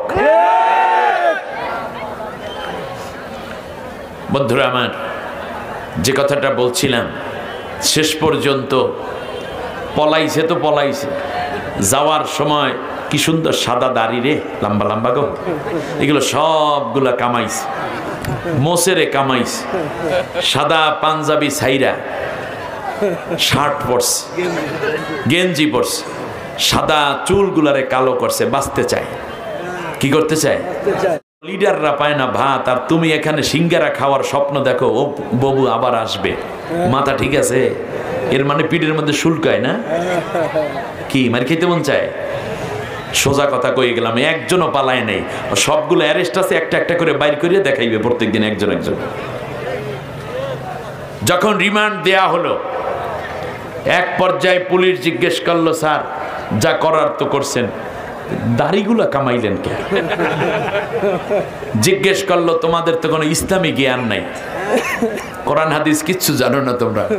আমরা জানি না বলেই জিজ্ঞেস করলাম। বেটা, দাড়ি রাখা সুন্নত আর জীবন বাঁচান ফরজ। ফরজ বাঁচাইতে যাইয়া সুন্নত কেটে ফেলান জায়েজ। কি মাসআলা দিছে আপনি কি বুঝতে পারছেন? কি জটিল মাসআলা দিয়া ফেলাইছে। এদেরকে ধরতেছে আর ডিম দিতে আছে, এই জন্য ডিমের দাম বাড়ছে। কথা বুঝে আসছে? বাস, দাম বাড়ুক, আমরা একটা ডিমের জায়গায় অর্ধেক খাবো, কিন্তু ওখান থেকে কিছু বের হোক। ডিম দিতে আছে। একটা কথা বললে যাই, এ কথা কেউ কইবেন না, কারণ এত মানে গভীর কথা বলার হুজুর আপনারা পাইবেন না অ্যাভেইলেবল। দুই একজন আছে এর মধ্যে, আমি চেষ্টা করি থাকতে। সেটা হচ্ছে কি জানেন, একসাথে যাদেরকে ধরছে সবগুলারে যদি আদালতে হাজির করে, তাই বহির্বিশ্ব থেকে চাপ আসবে যে দেশের মধ্যে বড় রকমের একটি অত্যাচার চলছে। কিছু কয় না, হিন্দুদেরকে জামাই আদরে রাখলাম আমরা, এরপরেও কয় আমাদেরকে জানি কেডাই কি কয়। কথা বুঝছেন কিনা? মানে ওই যে ভারত উস্কে দিচ্ছে, আর ওরা হাজার হাজার কোটি টাকা যে পাচার করেছে সেইগুলা ওদেরকে দিয়ে বাংলাদেশে বিশৃঙ্খল পরিবেশ তৈরি করা চায়। এই স্বপ্ন পূরণ হবে না। শুনুন, শেষ পর্যন্ত রিমান্ড দেয়, এই সামনে না এনি ভিতরে ভিতরে কাজ কইরা ওই যে টাকা বিদেশে যারা পাচার করছে ওগুলো উদ্ধার করা লাগবে না? আদালতে উঠানোর কি দরকার? ইনুস চাচার বুদ্ধি আছে, সে এগুলোর ওইভাবে সাইজ করিয়া টাকা বিদেশ থেকে কত টাকা পাচার করছো কও, ডিম কিন্তু দিলাম। কি বোঝেন নাই? আস্তে আস্তে করে টাকাগুলা বিদেশ থেকে আসবে, ইতিমধ্যে আসছে, সামনে আরো আসবে ইনশাআল্লাহ। তাহলে আজকে আমরা দাজ্জাল সম্বন্ধে কিছু কথাবার্তা শুনবো ইনশাআল্লাহ। কোন সূরার আলোকে? সূরা কাহফের আলোকে। রাসূল সাল্লাল্লাহু আলাইহি ওয়াসাল্লাম নবুয়াতের ৮ম বছরে উপনীত। কষ্ট হচ্ছে আপনাদের? ছেড়ে দেই। ৮ম বছর তায়েফের জমিন থেকে নবী মাইর খেয়ে আসলেন। কোরআনের কথা বলতে গিয়ে এক পর্যায়ে 2টা বছর কেটে যেতে না যেতে ইসলামের প্রচার আরেকটু বাড়লো। সুবহানাল্লাহ। এবারে অন্য এক ঘটনা ঘটে গেল। নাজরান এবং ইয়ামেন 2 রাষ্ট্র থেকে 10 জন মানুষ আসছে। কয়জন? 10 জন। 5 জন ইয়াহুদি আলেম আর 5 জন খ্রিস্টিয়ান ধর্মযাজক, পোপ অ্যান্ড ফাদার এসে মুহাম্মদ সাল্লাল্লাহু আলাইহি ওয়াসাল্লামের ঘরে প্রবেশ করলেন। তারা নবীজি তাদেরকে অভ্যর্থনা জানালেন। এবার জিজ্ঞেস করতেছে যে মুহাম্মদ, আমরা অনেক দূর থেকে এসেছি, আমরা আপনাদের কাছে আপনাকে কিছু প্রশ্ন করব। যদি এই প্রশ্নগুলোর জবাব দিতে পারেন তাহলে আমরা মনে করব আপনি সত্য নবী, আর যদি আপনি জবাব দিতে না পারেন তাহলে মনে করব আপনি সত্য নবী নন, বরং আপনি নবুয়ত দাবি করেন মাত্র। নাউজুবিল্লাহ। বিশ্বনবী সাল্লাল্লাহু আলাইহি ওয়াসাল্লাম বললেন, ঠিক আছে, তোমরা প্রশ্ন করো। এবার ইহুদি বলল, মুহাম্মদ, আপনি যদি জবাব দিতে পারেন তাহলে আমরা আপনার হাতে ইসলাম গ্রহণ করে মুসলমান হব, আর আমাদের অনুসারী যারা আছে তাদেরকেও আমরা গিয়ে দাওয়াত দিয়া ইহুদি ধর্ম তথা ঈসাই ধর্মবাদ দিয়ে, খ্রিস্টিয়ান ধর্মবাদ দিয়ে আমরা সবাই ইসলাম ধর্ম কালেমা পড়ে মুসলমান হওয়ার আহ্বান করব। আর যদি আপনি জবাব দিতে না পারেন তাহলে আপনি নবী বলে বাইরে আর মানুষকে বিভ্রান্ত করবেন না। খুব কড়া শর্ত দিল। আল্লাহ নবী বললেন, জিজ্ঞাসা করো। এক এক করে প্রশ্ন করা শুরু করে দিল। 1 নম্বর প্রশ্ন করলো, মুহাম্মদ, আপনি বলেন তো দেখি রূহ কাকে বলে? দ্বিতীয় কোশ্চেন হলো, মুহাম্মদ, জুলকারনাইন বাদশাকে কতদিন তিনি পৃথিবীতে রাজত্ব করেছেন? 1200 বছর রাজত্ব করেছে। আমরা আসবো রিওয়ায়াত নিয়ে।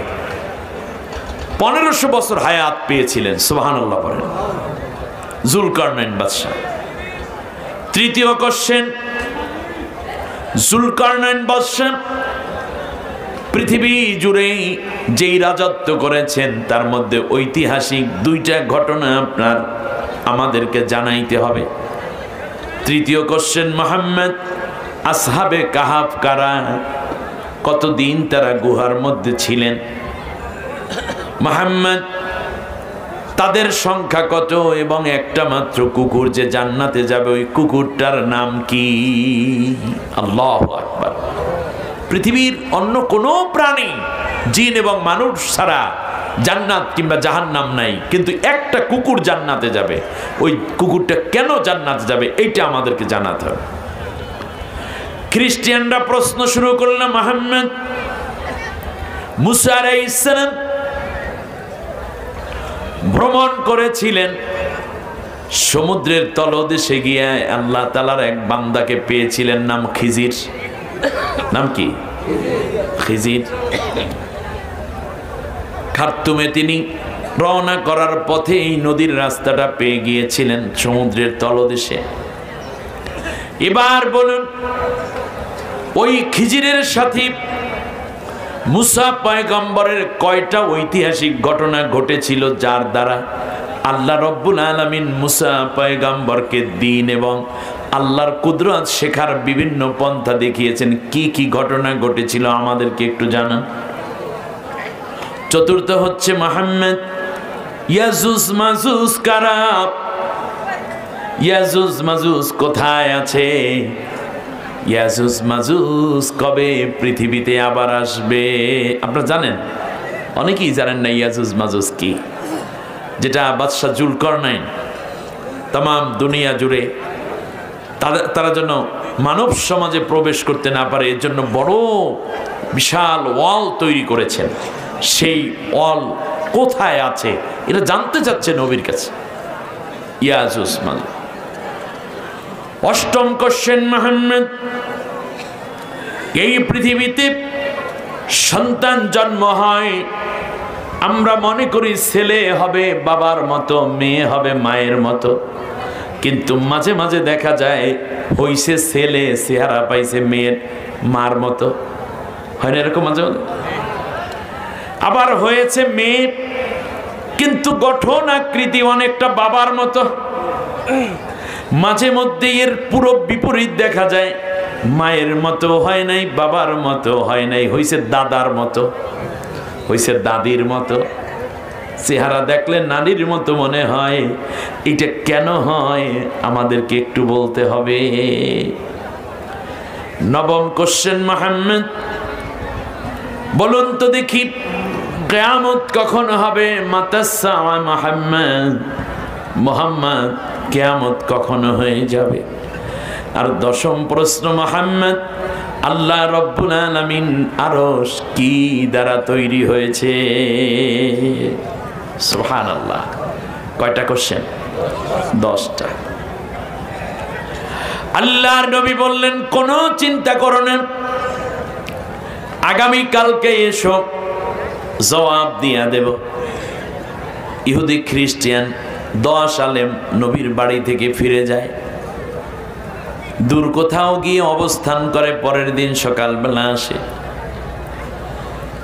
সকাল থেকে সন্ধ্যা পর্যন্ত নবীর পাশে বসা থাকে, নবী কোনো জবাব দিতে পারে না।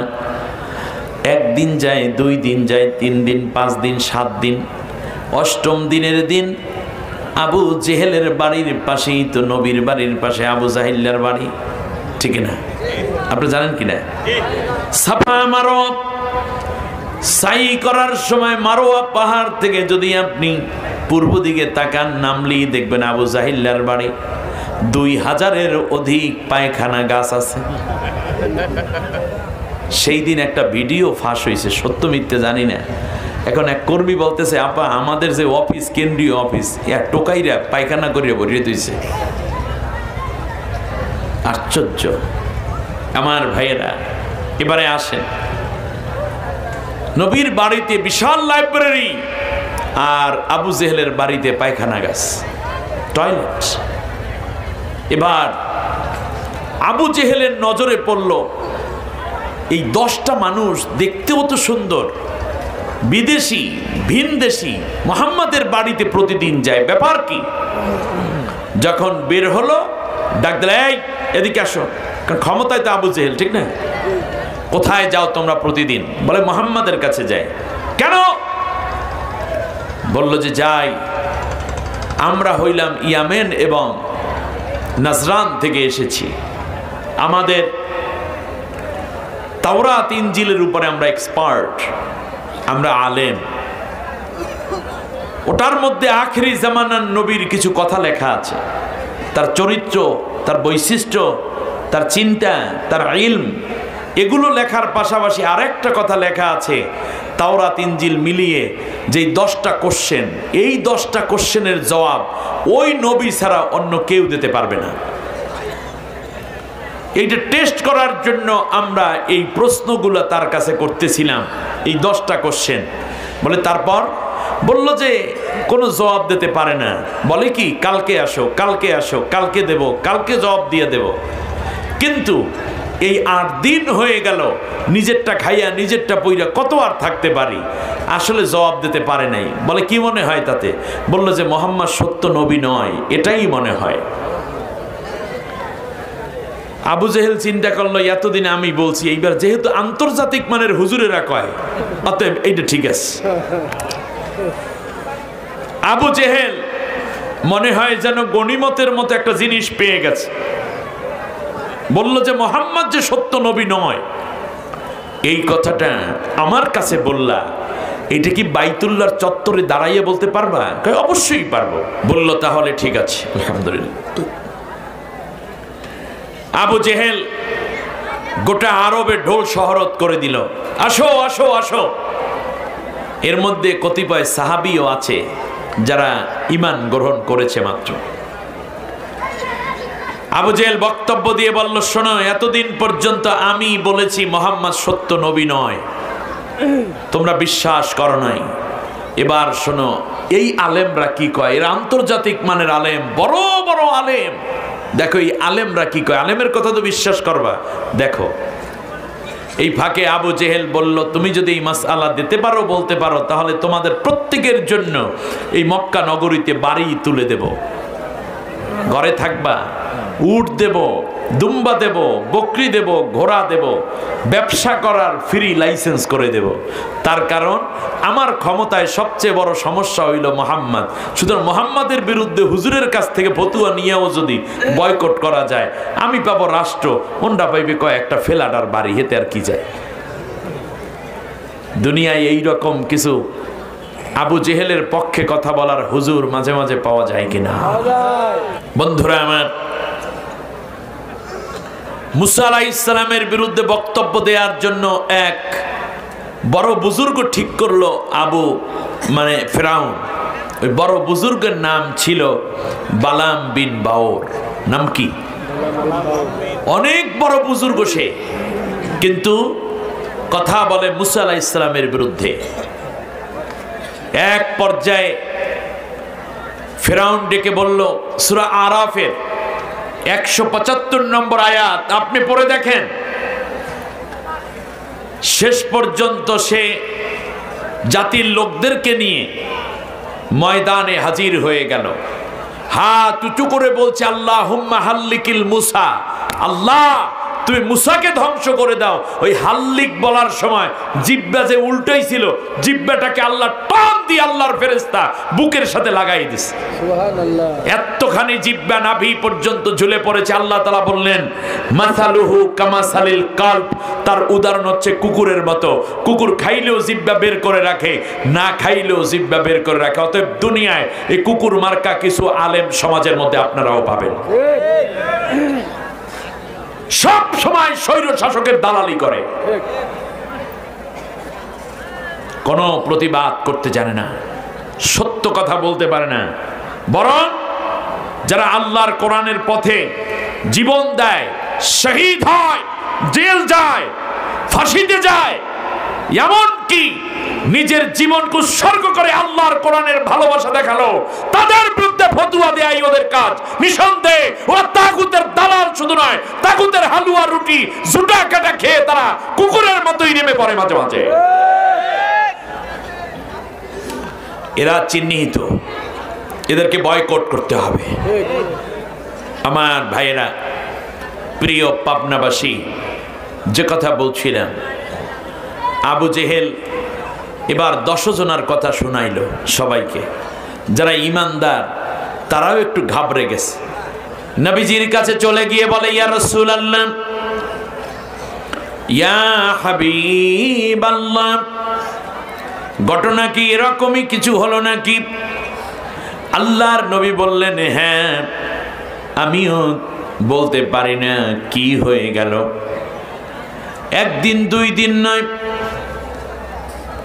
কোন রেওয়ায়েতে আসছে 15 দিন, কোন রেওয়ায়েতে আসছে 17 দিন পর্যন্ত ওহী বন্ধ। কয়দিন? আল্লাহর নবীর মুখটা একটু বেজার। আবু জেহেল আল্লাহর নবীকে জিজ্ঞেস করে, মুহাম্মদ, তোমার কাছে কি ওই শয়তানটা এখন আর আসে না? ওই শয়তান মানে জিবরিল আলাইহিস সালাম, ওহী নিয়ে কি আসে না? আল্লাহর নবী সিজদায় পড়ে আল্লাহর কাছে কান্দে, রব্বুল আলামিন, তুমি আমাকে কেন অপমানিত করো? কেন তুমি আমাকে বেইজ্জতি করো? তুমি কি আমাকে ভুলে গেছো মালিক? আল্লাহ রব্বুল আলামিন ডাক দিয়া কয়, নবী গো, তোমাকে আমি ভুলি নাই। মা ওয়াদ্দাআকা রাব্বুকা ওয়া মা ক্বালা, তোমার আল্লাহ তোমাকে ভুলেও যান নাই, আর তিনি তোমাকে ছেড়েও যান নাই। সুবহানাল্লাহ বলেন। ও আল্লাহ, ওহী কেন আসে না? কারণ ওহী ছাড়া কি নবী এই প্রশ্নের জবাব দিতে পারবে? নবীর ভরসা কার উপরে? কিন্তু আল্লাহ রাব্বুল আলামিন বললেন, লা তাকুলান্না লিশাইইন ইন্নী ফাইলুন যালিকা গাদা ইল্লা আইয়াশা আল্লাহ। সুবহানাল্লাহ। আল্লাহ রাব্বুল আলামিন বললেন, নবী তুমি আগামীকালকে যদি কোনো কাজ করতে চাও তাহলে তুমি বলবে না আমি করব, আমি বলবো, বরং তুমি বলবা ইনশাআল্লাহ, আল্লাহ যদি চান তাহলে আমি আগামীকাল বলবো, আগামীকাল করব। তুমি এতদিন পর্যন্ত ওই ধরনের লোকদেরকে যত জবাব দিয়েছো সবসময় বলছো আগামীকাল এসো আমি বলবো, ইনশাআল্লাহ বলো নাই। ইনশাআল্লাহ না বলার কারণে আমি ওহী বন্ধ রেখেছি। তাহলে একটা কথা বলুন, ইনশাআল্লাহ নবীর অন্তরে ছিল কি ছিল না? কিন্তু আল্লাহ চান তুমি ইনশাআল্লাহ মানুষকে জানাইয়া দাও। আমার কাছে আশ্চর্য লাগে যে একটি দল আগামী 2041 সাল পর্যন্ত ক্ষমতায় থাকার বাসনা ছিল, ঠিক না?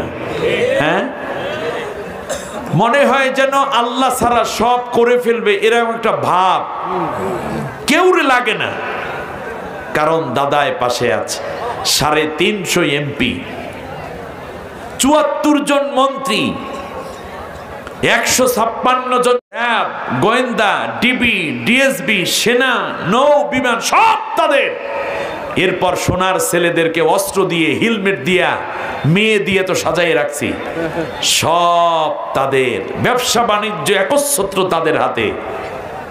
শেষবারে বলেছিল আমাকে 10টা মিনিট সময় দাও আকার, বলছে 1 মিনিটও সময় পাবেন না, দৌড়। কি 41 সাল পর্যন্ত ক্ষমতায় থাকবো ইনশাআল্লাহ, দরকার নেই। যদি ওর মৌলবাদী মনে করে এই জন্য ইনশাআল্লাহ কয় না।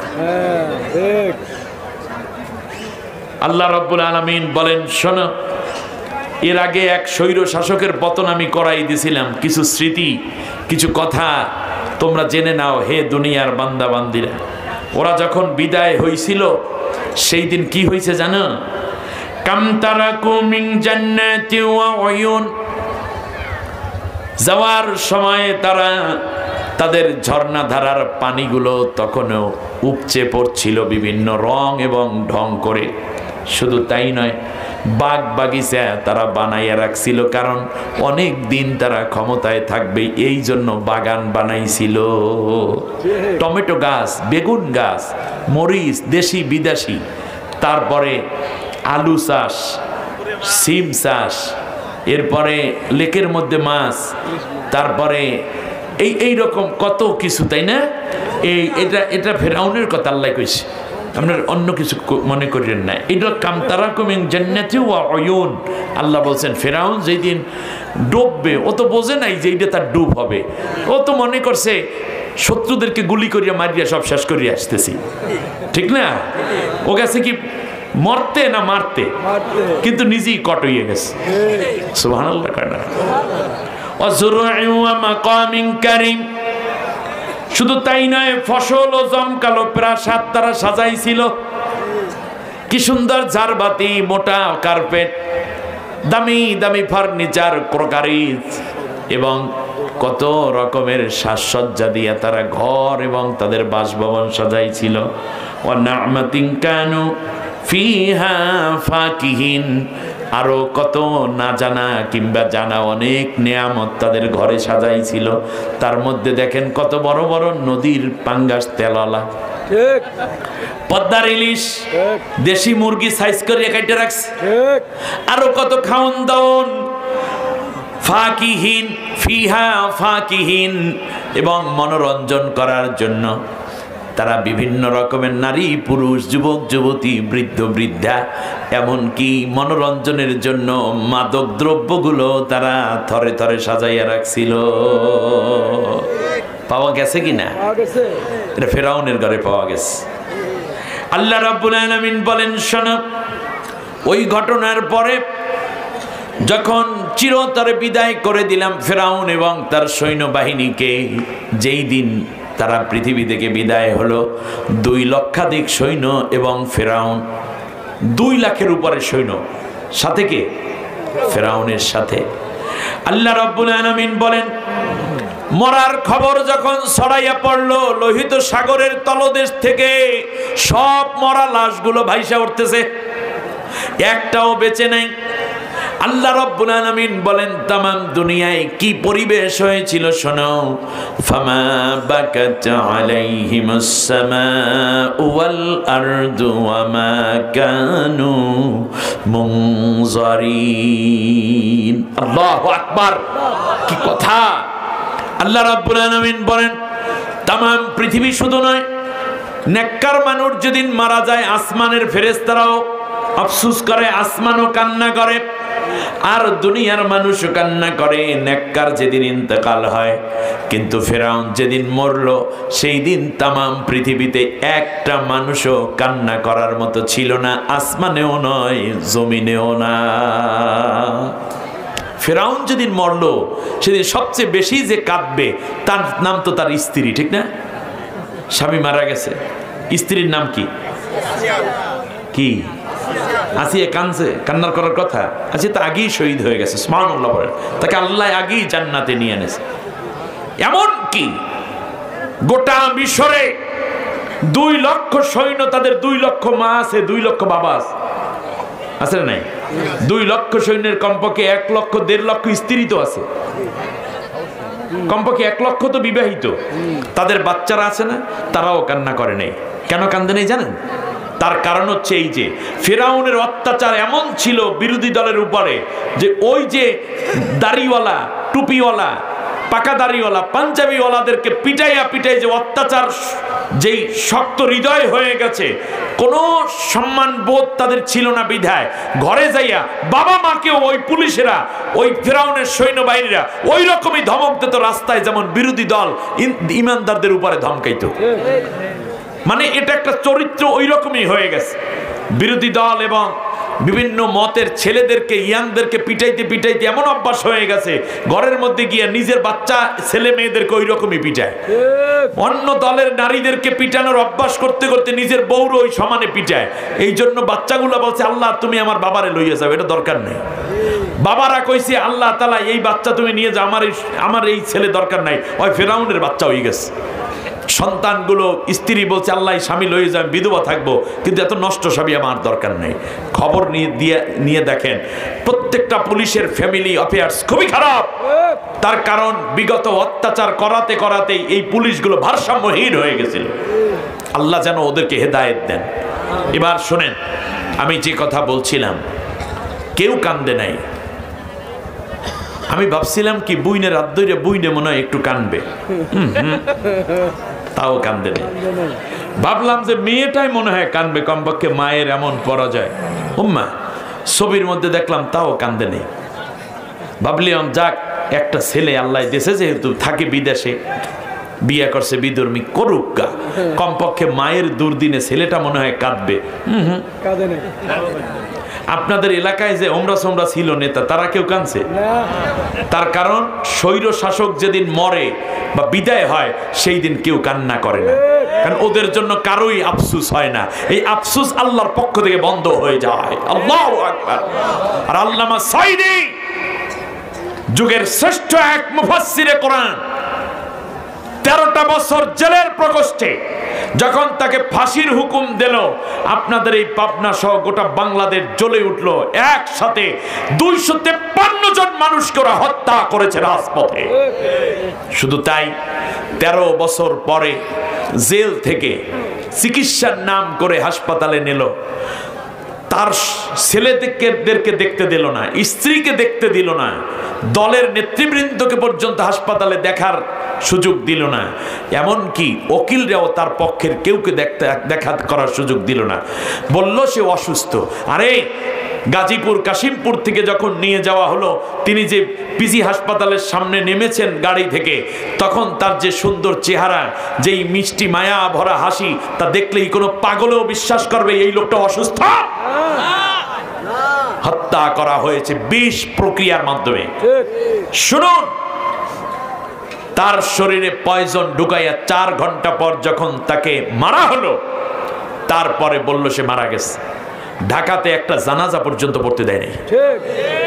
এরপরেও নিয়ে যাওয়া হলো পিরোজপুরে, কারো হাঁটু কারো কোমর সমান কাদা পানি, বৃষ্টি, তার মধ্যে মানুষ ঘন্টার পর ঘন্টা দাঁড়িয়ে আছে, চোখের পানি আর বৃষ্টি সমান তালে ঝরছে সেদিন, ঠিক না? শুধু তাই না, তাম দুনিয়ায় বাংলাদেশ সহ প্রায় 1 লাখের অধিক শুধু গায়বানা জানাজা হয়েছে এই মানুষটার জন্য। এমনকি গায়বানা জানাজা পর্যন্ত পড়তে দেয় নাই। যে ইমাম জানাজা পড়িয়েছে তাকে অ্যারেস্ট করেছে, যে মুসল্লিরা জানাজা পড়তে গেছে তাদেরকেও গ্রেফতার করেছে, এরপরেও জানাজা ঠেকাতে পারে নাই। আপনাদের এই পাবনার কৃতি সন্তান, বিশ্ব ইসলামী আন্দোলন অগ্রপথিক, অনুসরণীয় এক নেতা, বাংলাদেশ জামাত ইসলামীর আমির জামাত শহীদ মতিউর রহমান নিজামী নওয়ারাল্লাহু মারকাদাহু ওয়া জাআলাল জান্নাতা মাসওয়াহু, আল্লাহ তাকে শাহাদাতের সর্বোচ্চ মর্যাদা দিন। আমার ভাইরা, তার জানাজাও পড়তে দিতে চায় নাই তারা, তার জন্য গোটা দুনিয়াবাসী কেঁদেছে। তাহলে বলুন তো দেখি, কান্না কি জোর করা এই কোরআন যাইব?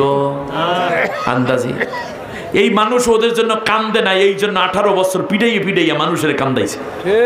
এরপর কইছে কাঁদো বাঙালি কাঁদো। আল্লাহ রাব্বুল আলামিন বলেন, শোনো, কান্না তো করে নাই, মানুষরা ওই দিন কি করে শোনো।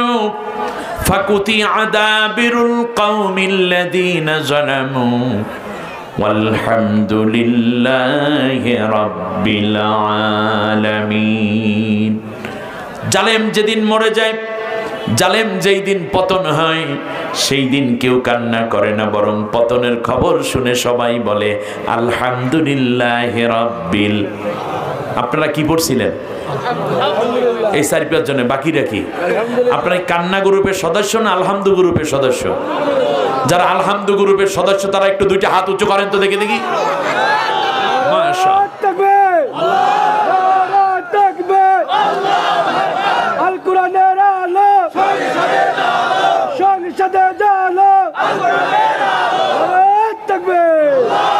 আল্লাহ তুমি কবুল করো, বলেন আমিন। আমার বন্ধুগণ, রাত অনেক হয়ে গেছে, বেশি রাত হলে আমার কণ্ঠ আস্তে আস্তে ভেঙে আসে। আমি শুধু আজকে ছোট্ট করে কিছু কথা বলি, আমার সাথে পড়ে না। আউযু বিল্লাহি মিনাশ শাইতানির রাজিম, বিসমিল্লাহির রহমানির রহিম। বিতাড়িত অভিশপ্ত শয়তানের ওয়াসওয়াসা থেকে আল্লাহর আশ্রয় চাই। কার আশ্রয়? আমাদের আশ্রয়দাতাকে America, London, France, China, Bharat. আমাদের আশ্রয়দাতা একমাত্র কে? আল্লাহ, পরম করুণাময়, অসীম দয়ালু আল্লাহর নামে শুরু করছি। তাহলে আল্লাহ তাআলা নবীকে বলেন ইনশাআল্লাহ বলবার। ইনশাআল্লাহ বলার পরপর আয়াত নাজিল শুরু হয়ে গেছে। একসাথে আল্লাহ তাআলা 110টা আয়াত নাজিল করলেন। সেই আয়াতের মধ্যে, এই 110 আয়াতের মধ্যে সব জবাব আল্লাহ তাআলা দিয়ে দিয়েছেন। সুবহানাল্লাহ বলেন। রুকু আছে 12টা। সূরা কাহাফ কোরআনের 18 নম্বর সূরা, 15 নম্বর পারায়। আসুন, আল্লাহ তাআলা বলছেন, নবী তোমাকে জিজ্ঞেস করছে অনেক, তার মধ্যে একটা জিজ্ঞেস ছিল কি? ওয়ায়াসআলুনাকা আন যিল কারনাইন কুল সাআতলু আলাইকুম মিনহু যিকরা ইন্না মাক্কান্না লাহু ফিল আরদি ওয়া আতাইনাহু মিন কুল্লি শাইইন সাবাবা। আল্লাহু আকবার। নবী, তোমার কাছে কি ওরা যুলকরনাইন বাদশা প্রসঙ্গে জিজ্ঞেস করছে? তাহলে তুমি বলে দাও, আমি এখনই তোমাদের সবাইকে যুলকরনাইন সম্বন্ধে মেসেজ ওপেন করতেছি। সুবহানাল্লাহ। ইন্না মাক্কান্না লাহু ফিল আরদ, তামাম দুনিয়ার বুকে আমি আল্লাহ রব্বুল আলামিন রাজত্ব করার মতো যোগ্যতা তাকে দান করেছিলাম। সুবহানাল্লাহ। কাকে? কথা বলেন না, কাকে? যুলকারনাইনকে। ফাআতবাআ সাবাবা, আর তামাম দুনিয়ার মানুষ এবং প্রাণীকুল, পরিবেশ, চন্দ্র সূর্য নক্ষত্র সবকিছু তার হেল্পার হিসাবে, সহযোগী হিসাবে কাজ করেছে। আমি আল্লাহ রব্বুল আলামিন তার রাজ্য পরিচালনায় সহযোগী ছিলাম। সাহায্যকারী কে? আল্লাহ। আমার ভাইরা, আল্লাহ রব্বুল আলামিন বলেন এই যুলকারনাইন সমস্ত যখন ইয়াজুজ মাজুজ আসলো, এক পর্যায়ে আল্লাহ রাব্বুল আলামিন বলেন, শোনো, সুম্মা আতবাআ সাবাবা হাত্তা ইযা বালাগা বাইনাস সাদদাইনি ওয়াজাদা মিন দুনিহিমা কওমান লা ইয়াকাদুনা ইয়াফকাহুনা কওলা। আল্লাহ রব্বুল আলামিন বলেন যুলকারনাইন বাদশা তামাম পৃথিবীর চতুর্দিকে শেষ প্রান্ত পর্যন্ত ভ্রমণ করেছে। সুবহানাল্লাহ বলেন। আল্লাহ তাআলা বলেন, শোনো, একটা পর্যায়ে এমন হলো তিনি যখন চলে গেলেন পৃথিবীর একেবারে যেই সীমানা, যেইটা ছিল পূর্ব সীমানা, যেখান থেকে সূর্য উদিত হয়, ওই জায়গায় যাওয়ার পরে ওয়াজাদা মিন দুনিহিমা কওমান লা ইয়াকাদুনা ইয়াফকাহুনা কওলা, তখন জাতির লোকেরা চলে আসলো তার কাছে। লোকেরা এসে যুলকারনাইন বাদশাকে তাদের মনের কথা, কষ্টের কথা বলা শুরু করে দিল। সুবহানাল্লাহ। বাদশাকে কাছে পেয়ে তাদের কষ্টের কথা বলা শুরু করলো। লা ইয়াফকাহুনা কওলা, কিন্তু তাদের কথা যুলকারনাইন বাদশা বুঝতে পারছিল না।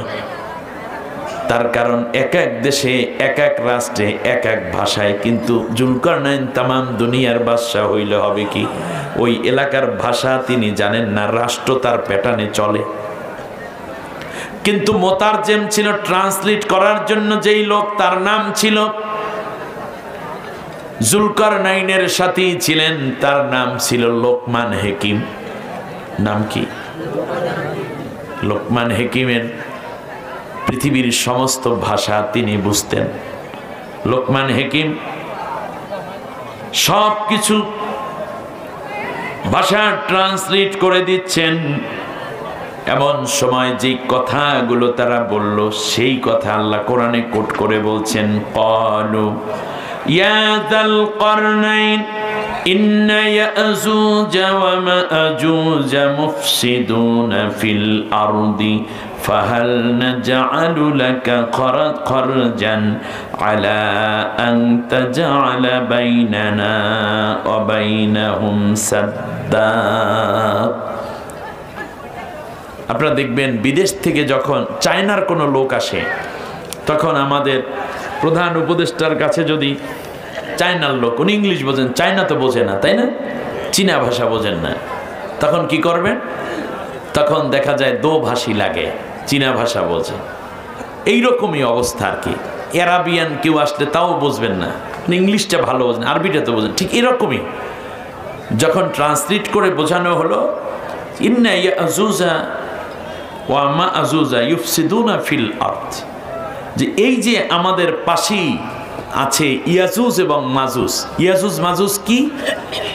কান্না উজুহাহুমুল মিজানুল মুতরাকা। নবীজি বলেছেন ওদের নাকটা হইল ফেটা, কপালটা ছোট, আর চোখ দুইটা ছোট ছোট। এইরকম হইল ইয়াজুজ মাজুজের গোষ্ঠী। এরা সীমান্ত দিয়ে ঢুকে আমাদের ধানগুলো কেটে নিয়ে যায়, আমাদের ফসলগুলো চুরি করে নিয়ে যায়, আমাদের ডাল, মরিচ, পেঁয়াজ, রসুন যা আছে এগুলো নিয়ে যায়, আমাদের নারিকেল গুঁড়ো চুরি করে, আমাদের পুকুরের মাছ চুরি করে নিয়ে যায়, মাঝে মধ্যে আমাদের নারীদের ইজ্জত পর্যন্ত নষ্ট করে। বাংলাদেশের ইয়াজুজ মাজুজ একটা রাষ্ট্র আছে বাংলাদেশের জন্য, সেই রাষ্ট্রের নাম কি দেখছেন? জিজ্ঞেস করতেছে ফাহাল নাজআল লাকা খরাজান আলা আন তাজআলা বাইনানা ওয়া বাইনাহুম সাদ্দা। ও বাদশা, আমাদের জন্য এমন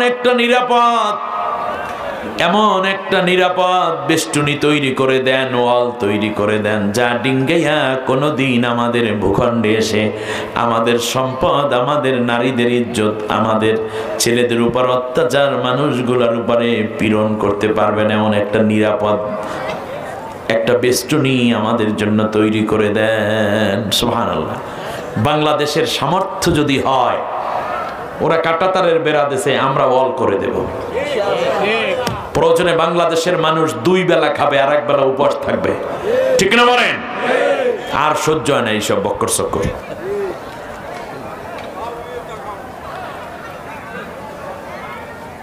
জুলকারনাইন ডাক দিয়ে বললেন, ঠিক আছে, তোমাদের দাবি পূরণ করা হবে।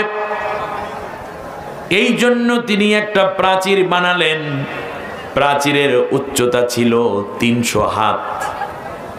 কত? মানে 150 গজ। 300 হাত উঁচা আর 100 হাত প্রশস্ত। 100 হাত মোটা, 100 হাত প্রশস্ত, 50 গজ। 300 হাত, আর এটার লম্বা হইল 16,000 মাইল। 16,000 মাইল। হিসাব মনে রাখেন, 300 হাত উঁচু, 100 হাত চওড়া, আর 16,000 মাইল লম্বা। সুবহানাল্লাহ বলেন। এত কিছু তৈরি করলেন। সামনে আরো ঘটনা আছে। বাসায় গেলে বউ ছাড়া কিচ্ছু পাবেন না। বউ তো সবসময়ই পাবেন, তাফসির পাবেন না। বসলে তাফসির পাবেন, কোরআন থেকে কিছু কথা পাবেন। বাদশা জুলকারনাইন বলেন, শোনো, قال ما مكنني فيه ربي خير فأعينوني بقوة أجعل بينكم وبينهم ردما। আমি তো একটা প্রেসিডেন্ট মাত্র। আসলে সব করার ক্ষমতা একজন প্রেসিডেন্টের থাকে না যদি আল্লাহ দয়া না করে। সুবহানাল্লাহ। যে আল্লাহর দয়ায় সব কিছু হয়, মানুষ ক্ষমতায় যাওয়ার পর বলে যেগুলো সব আমরা করেছি, আল্লাহ যে দিছে এই কথাও স্বীকার করতে চায় না। এমন কি যে আল্লাহ তাআলা মানুষকে এত জ্ঞান দিলেন তাও অস্বীকার করে। ফসল ভালো দেয় আল্লাহ, কয় এ দুর্গা দেবী এবছর রথে চড়ে আসছে তো এই জন্য ফসল ভালো হয়ে গেছে। আমরা মানুষের হায়াত বাড়িয়ে দিয়েছি। নাউজুবিল্লাহ। ফিরাউন বলেছিল এই সব উন্নয়ন আমার, এমনকি নদীও আমার হুকুমে চলে। নাউজুবিল্লাহ বলেন। হ্যাঁ, যাই হোক। আর বাদশা জুলকারনাইন বলছে, একজন মানুষ, তোমরা যা পারো আমি তাই পারি, এর বেশি তো আর পারি না। তবে আল্লাহ যদি দয়া করেন তাহলে তোমাদের সবার উপরে আমি খেদমত দিতে পারি। আচ্ছা, ডক্টর ইউনূসের চোখ কয়টা? আপনি কয়টা করে? কান কয়টা তার? হাত কয়টা? পাও কয়টা তার? মুখ কয়টা তার? সবই তো সমান সমান আমার আপনার। তার আর আমার মধ্যে পার্থক্য কি? যদি আল্লাহ দয়া না করেন, আমরা যদি হেল্প না করি, তাহলে তিনি আমার আপনার মতোই একটাই মানুষ। এজন্য জুলকারনাইন বুঝতে পেরেছেন যে আসলে মানুষ হিসাবে আমরা সবাই সমান যোগ্যতা আছি। তবে হ্যাঁ, সব মানুষ মিলে যদি কোনো কাজ করি তাহলে দেশের উন্নয়ন সম্ভব। বোঝা যায় কোনো একটি দল এবং গোষ্ঠী যতই বড় হোক না কেন, এককভাবে উন্নয়ন সম্ভব নয়। খালি চুরি করা আর বিদেশে টাকার পাচার করা সম্ভব হয়। কারণ অন্যরা দেখে ফেলাইলে সমস্যা, অন্যরা আইসে গেলে চুরি করা যায় না। এই জন্য এই ঝামেলাটা করা নিতে চায় না তারা। যারা চুরি করে তারা গৃহস্থ লোকজন ডাইকে চুরি করে নাকি? আর যখন সালিশি করে তখন কি করে? মানুষের ডাইকে লয়। হারাম কাজ করার সময় কেউ কোনোদিন বিরোধী দল পছন্দ করে না। যারা হারাম কাজ করতে চায়, চুরি করতে চায়, ছিনতাই করতে চায়, খুন করতে চায়, তারা কোনোদিন বিরোধী দল বরদাস্ত করতে পারে না। আর যারা মানুষের সেবা করতে চায় তারা সবাইকে নিয়ে একসাথে চলতে চায়। এটা আমাদের বোঝা দরকার। তিনি বললেন আতুনি জুবারাল হাদিদ, একটা কাজ করো, তোমরা আমাদের জন্য লোহা নিয়ে আসো, লোহা লস্কর নিয়ে আসো। তার কারণ হলো এই যে হাত্তা ইদা সাওয়া বাইনা সাদাফাইনি ক্বালা আনফুকু হাত্তা ইদা জাআলাহু নারা ক্বালা আতুনি উফরিগ আলাইহি কিতরা। আল্লাহু আকবার, কি চমৎকার বুদ্ধি, খেয়াল করেন।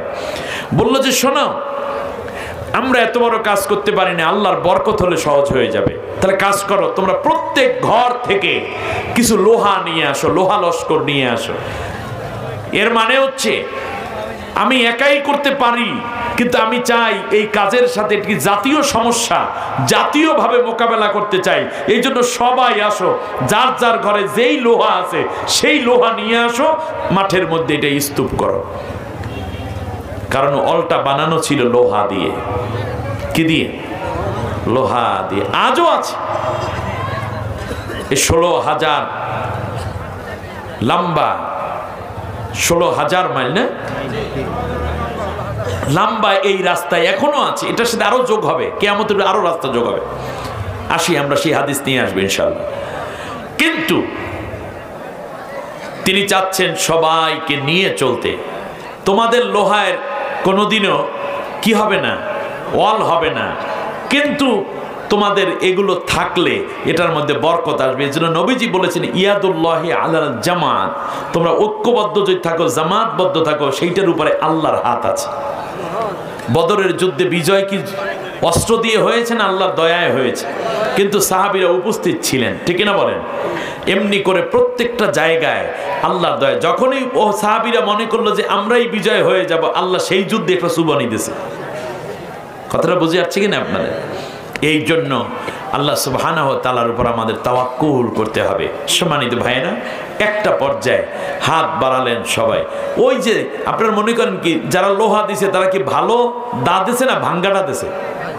এই তো বলছেন বাঙালির মধ্যে ভাঙ্গাটাই দিছে, যেটা জং পড়ে গেছে, লোহায় মরিচা ধরে গেছে, এইরকম লোহা এনে দিছে। কিন্তু সবাই পার্টিসিপেট করেছে। বাংলাদেশের ইতিহাসে, বাংলাদেশের বর্তমান সমস্যা মোকাবেলায় সব দল এবং ছাত্র সংগঠন, এমনকি ধর্মীয় সংগঠনগুলো ঐক্যবদ্ধভাবে সবাই দেশ রক্ষায় ষড়যন্ত্র মোকাবেলার জন্য ঐক্যবদ্ধ হয়। এই প্রথম বাংলাদেশের ইতিহাসে যা দেখা গেল। গত 2 দিন ধরে ডক্টর কি দিছে, তাম দুনিয়ার বাদশা আল্লাহর উপরে এত তাওয়াক্কুল তার, ওই ফু পুরো লোহাটাকে গালাইয়া দিছে। এরপর তিনি বললেন, কই তোমরা এদিকে আসো। একদিকে আগুন জ্বলছে লোহায়, আর বাদশা জুলকারনাইন সিজদায় পড়ে আল্লাহর কাছে কান্দে, আল্লাহ আমার জাতি যেন কষ্ট না পায়, আল্লাহ তুমি জুলুম থেকে আমার জাতিকে বাঁচাও, আল্লাহ তুমি জুলুম থেকে আমার দেশকে বাঁচাও। জনগণের কষ্ট মানে আমার অসহ্য, আমি কি জবাব দেব তোমার কাছে? জুলকারনাইন দোয়া করে, দোয়া করে, আর ফেরেশতারা আইসা লোহা দিয়ে 300 হাত উঁচা, 100 হাত প্রশস্ত, 16,000 মাইল লম্বা পুরাপুরি এক ওয়াল তৈরি করা শেষ। সুবহানাল্লাহ। জুলকারনাইন সালাম ফেরালেন, জাতির লোকদেরকে নিয়ে দোয়া করলেন। দোয়া করার পরে জুলকারনাইন বললেন, এখন তোমরা একটা কাজ করো, ক্বালা আতুনি উফরিগ আলাইহি কিতরা, একটু তামা নিয়ে আসো। তাহলে ওয়াল তৈরি হয়েছে কি দিয়ে? এবার আনতে বলতেছে কি? তামা। তামা আনতে বলা হলো। জাতির লোকেরা তামা আনলো, তামাটাকেও গালানো হলো লোহার উপরে তামা দিয়ে। এবার নেম প্লেট লাগাইতে আছে। সুবহানাল্লাহ। এত বড় একটা কীর্তি, এত বড় একটা কাজ তারা করবে, একটা নেম প্লেট লাগে। কিন্তু আমাদের দেশটা এমন ছিল, আগে নেম প্লেট লাগায় রাস্তার খবর নাই, ঠিক না? এরকম অবস্থা হয়েছে কিনা? হয়েছে। শেষ পর্যন্ত নেম প্লেটের পিছনে খরচ, মূর্তি বানাইতে টাকা খরচ, মুরাল বানানোর খরচ, ছবি বানানোর খরচ যদি হয়, তা দিয়ে এইরকম পদ্মা সেতু আরো 2টা করা যায়।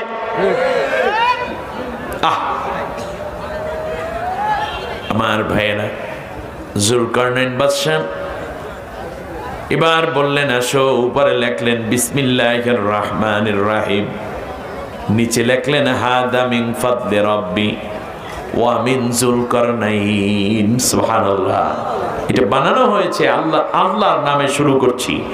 এটা বানানো হয়েছে আল্লাহর দয়ায়, নাকি ওর বাবার দয়ায়? কথা বলে না কেন? কার দয়ায়? আল্লাহর দয়ায়। আর বানানো হয়েছে জুলকারনাইনের পক্ষ থেকে। সুবহানাল্লাহি বিহামদি, সুবহানাল্লাহিল আযীম। বাদশাহ জুলকারনাইন এই কথাগুলো যখন বলতেছিলেন, আল্লাহ এত বেশি খুশি হয়ে গেলেন, কিয়ামতের পূর্বে একটা কঠিন মুহূর্ত ছাড়া এই অল আর কেউ শেষ করতে পারবে না। ইয়াজুজ মাজুজদের জিহ্বা প্রচন্ড ধারালো। তারা এসে প্রতিদিন সকালবেলা শুরু করে এই অল চাটা, কি করে? জিহ্বা দিয়ে চাটতে থাকে। ওটার মধ্যে কিছু দিয়েই কিছু করতে পারে না, জিহ্বা দিয়ে চাটলে ক্ষয় হওয়া শুরু হয়। ক্ষয় হতে হতে হতে হতে হতে হতে প্রায় ছিদ্রিটা কইরা ফেলাইবে, এমন সময় সন্ধ্যাটা হয়ে যায়। আর সবাই বলে যা আজকে না, বাকিটা কালকে করুন। পরের দিন যখন আসে তখন এসে দেখে ঠিক আগের মতোই অল মোটা হয়ে রয়েছে 100 হাত। এক পর্যায়ে আসবে, এক পর্যায়ে একটা কি বলে ইয়াজুজ মাজুজের এক সদস্য বলবে আজকে এই পর্যন্ত থাকুক, ইনশাআল্লাহ আগামীকাল এসে বাকি কাজ শেষ করব। যখন ইনশাআল্লাহ বলবে তখন আর অল আগের মতো হবে না, অল্প একটু বাকি থাকবে, আইসে 2-3টা চাটা মাইরেই জিব্বা দিয়া ভিতরে ঢুকে পড়বে দুনিয়ার ভিতরে। আর তারা মিলিত হয়ে যাবে দাজ্জালের সাথে। ইয়াজুজ মাজুজ হলো দাজ্জালের অগ্রবর্তী একটি দল। দাজ্জালের সৈনিক নাম কি? ইয়াজুজ মাজুজ। ইয়াজুজ মাজুজ এসে কি করবে? তারা নদীগুলো দখল করবে, রেস্টুরেন্ট দখল করবে, ঘরবাড়ি দখল করবে, গাছপালা দখল করবে, পাহাড় সমুদ্র পর্যন্ত দখল করে নিয়ে যাবে। অতএব এই দখলদার যারা, তারা ইয়াজুজ মাজুজের খালাতো ভাই। সব দখল করতে হবে আমাদের। এই চিন্তাটা যারা করে, এটা হচ্ছে আমার যতটুকু আমি ততটুকু কেবল দখল করব, অন্যের কোনো সম্পদ আমি দখল করব না। এই চিন্তা আমাদের মাথার ভেতরে থাকতে হবে। সম্মানিত ভাইয়েরা, এবারে আমি আপনাদের উদ্দেশ্যে বলতে চাই, বাদশা জুলকারনাইন তামাম দুনিয়ার বাদশাহিত্ব করলেন কিভাবে। বাদশা জুলকারনাইনের ছোট্ট জীবনটা ছিল খুবই কষ্টের। বাবার ইন্তেকালের পরে মা তাকে একটি অরফানেজে দিয়েছিলেন, অর্থাৎ একটা ইয়াতিমখানায় রেখেছিলেন। সেই সময় হাজার হাজার বছর আগে সেখান থেকে নিয়ে তিনি সব সময় অসহায় মানুষের প্রতি সেবা যত্ন করতেন। আল্লাহ তাআলা এত বেশি খুশি হয়ে গেলেন, এই যত্নের বরকতে তাকে আল্লাহ তামাম দুনিয়ার বাদশা বানাই দিয়েছে। আমাদের নবী নিজে অসহায় হওয়ার পাশাপাশি অসহায় মানুষের পাশে দাঁড়াতেন, ঠিক না বলেন? আল্লাহর নবী প্রথমে নবী হয়েছেন না প্রথমে আলামিন হয়েছেন? না, আমার জবাব দিতে হবে কথা। প্রথমে তিনি কি? আলামিন।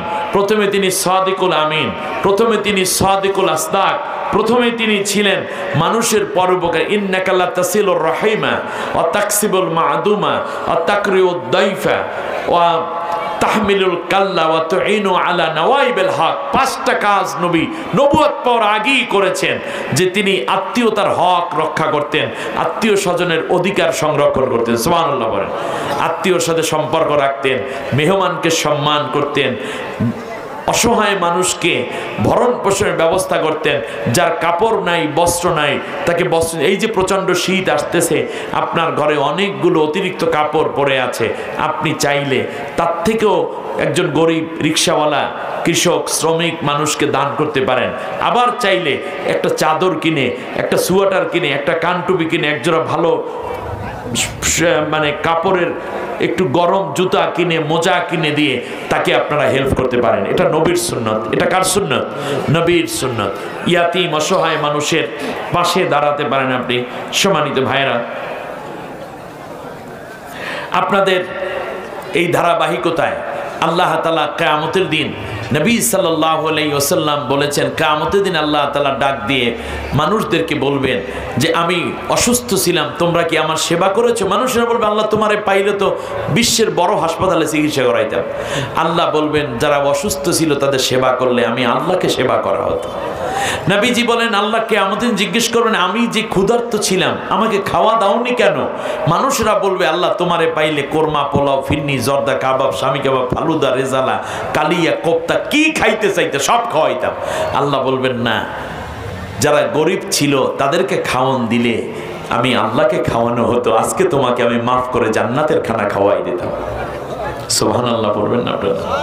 আমার ভাইরা, আল্লাহ তাআলাকে পাওয়ার জন্য কেউ বনে যায়, জঙ্গলে যায়, পাহাড়ে যায়, কোনো দরকার নাই। আসুন না আমরা একটু ছোট্ট করেও যদি হাত বাড়াই, এখানে একটা লিল্লা বোর্ডিং আছে মাদ্রাসায়, আপনারা জানেন কিনা? এই লিল্লা বোর্ডিংয়ে কারা খায়? লিল্লা বোর্ডিংয়ে অসহায় ছাত্র যারা, তারা খায়। যাদের বাবার টাকা আছে তারা লিল্লা বোর্ডিংয়ে থাকে না, ঠিক না?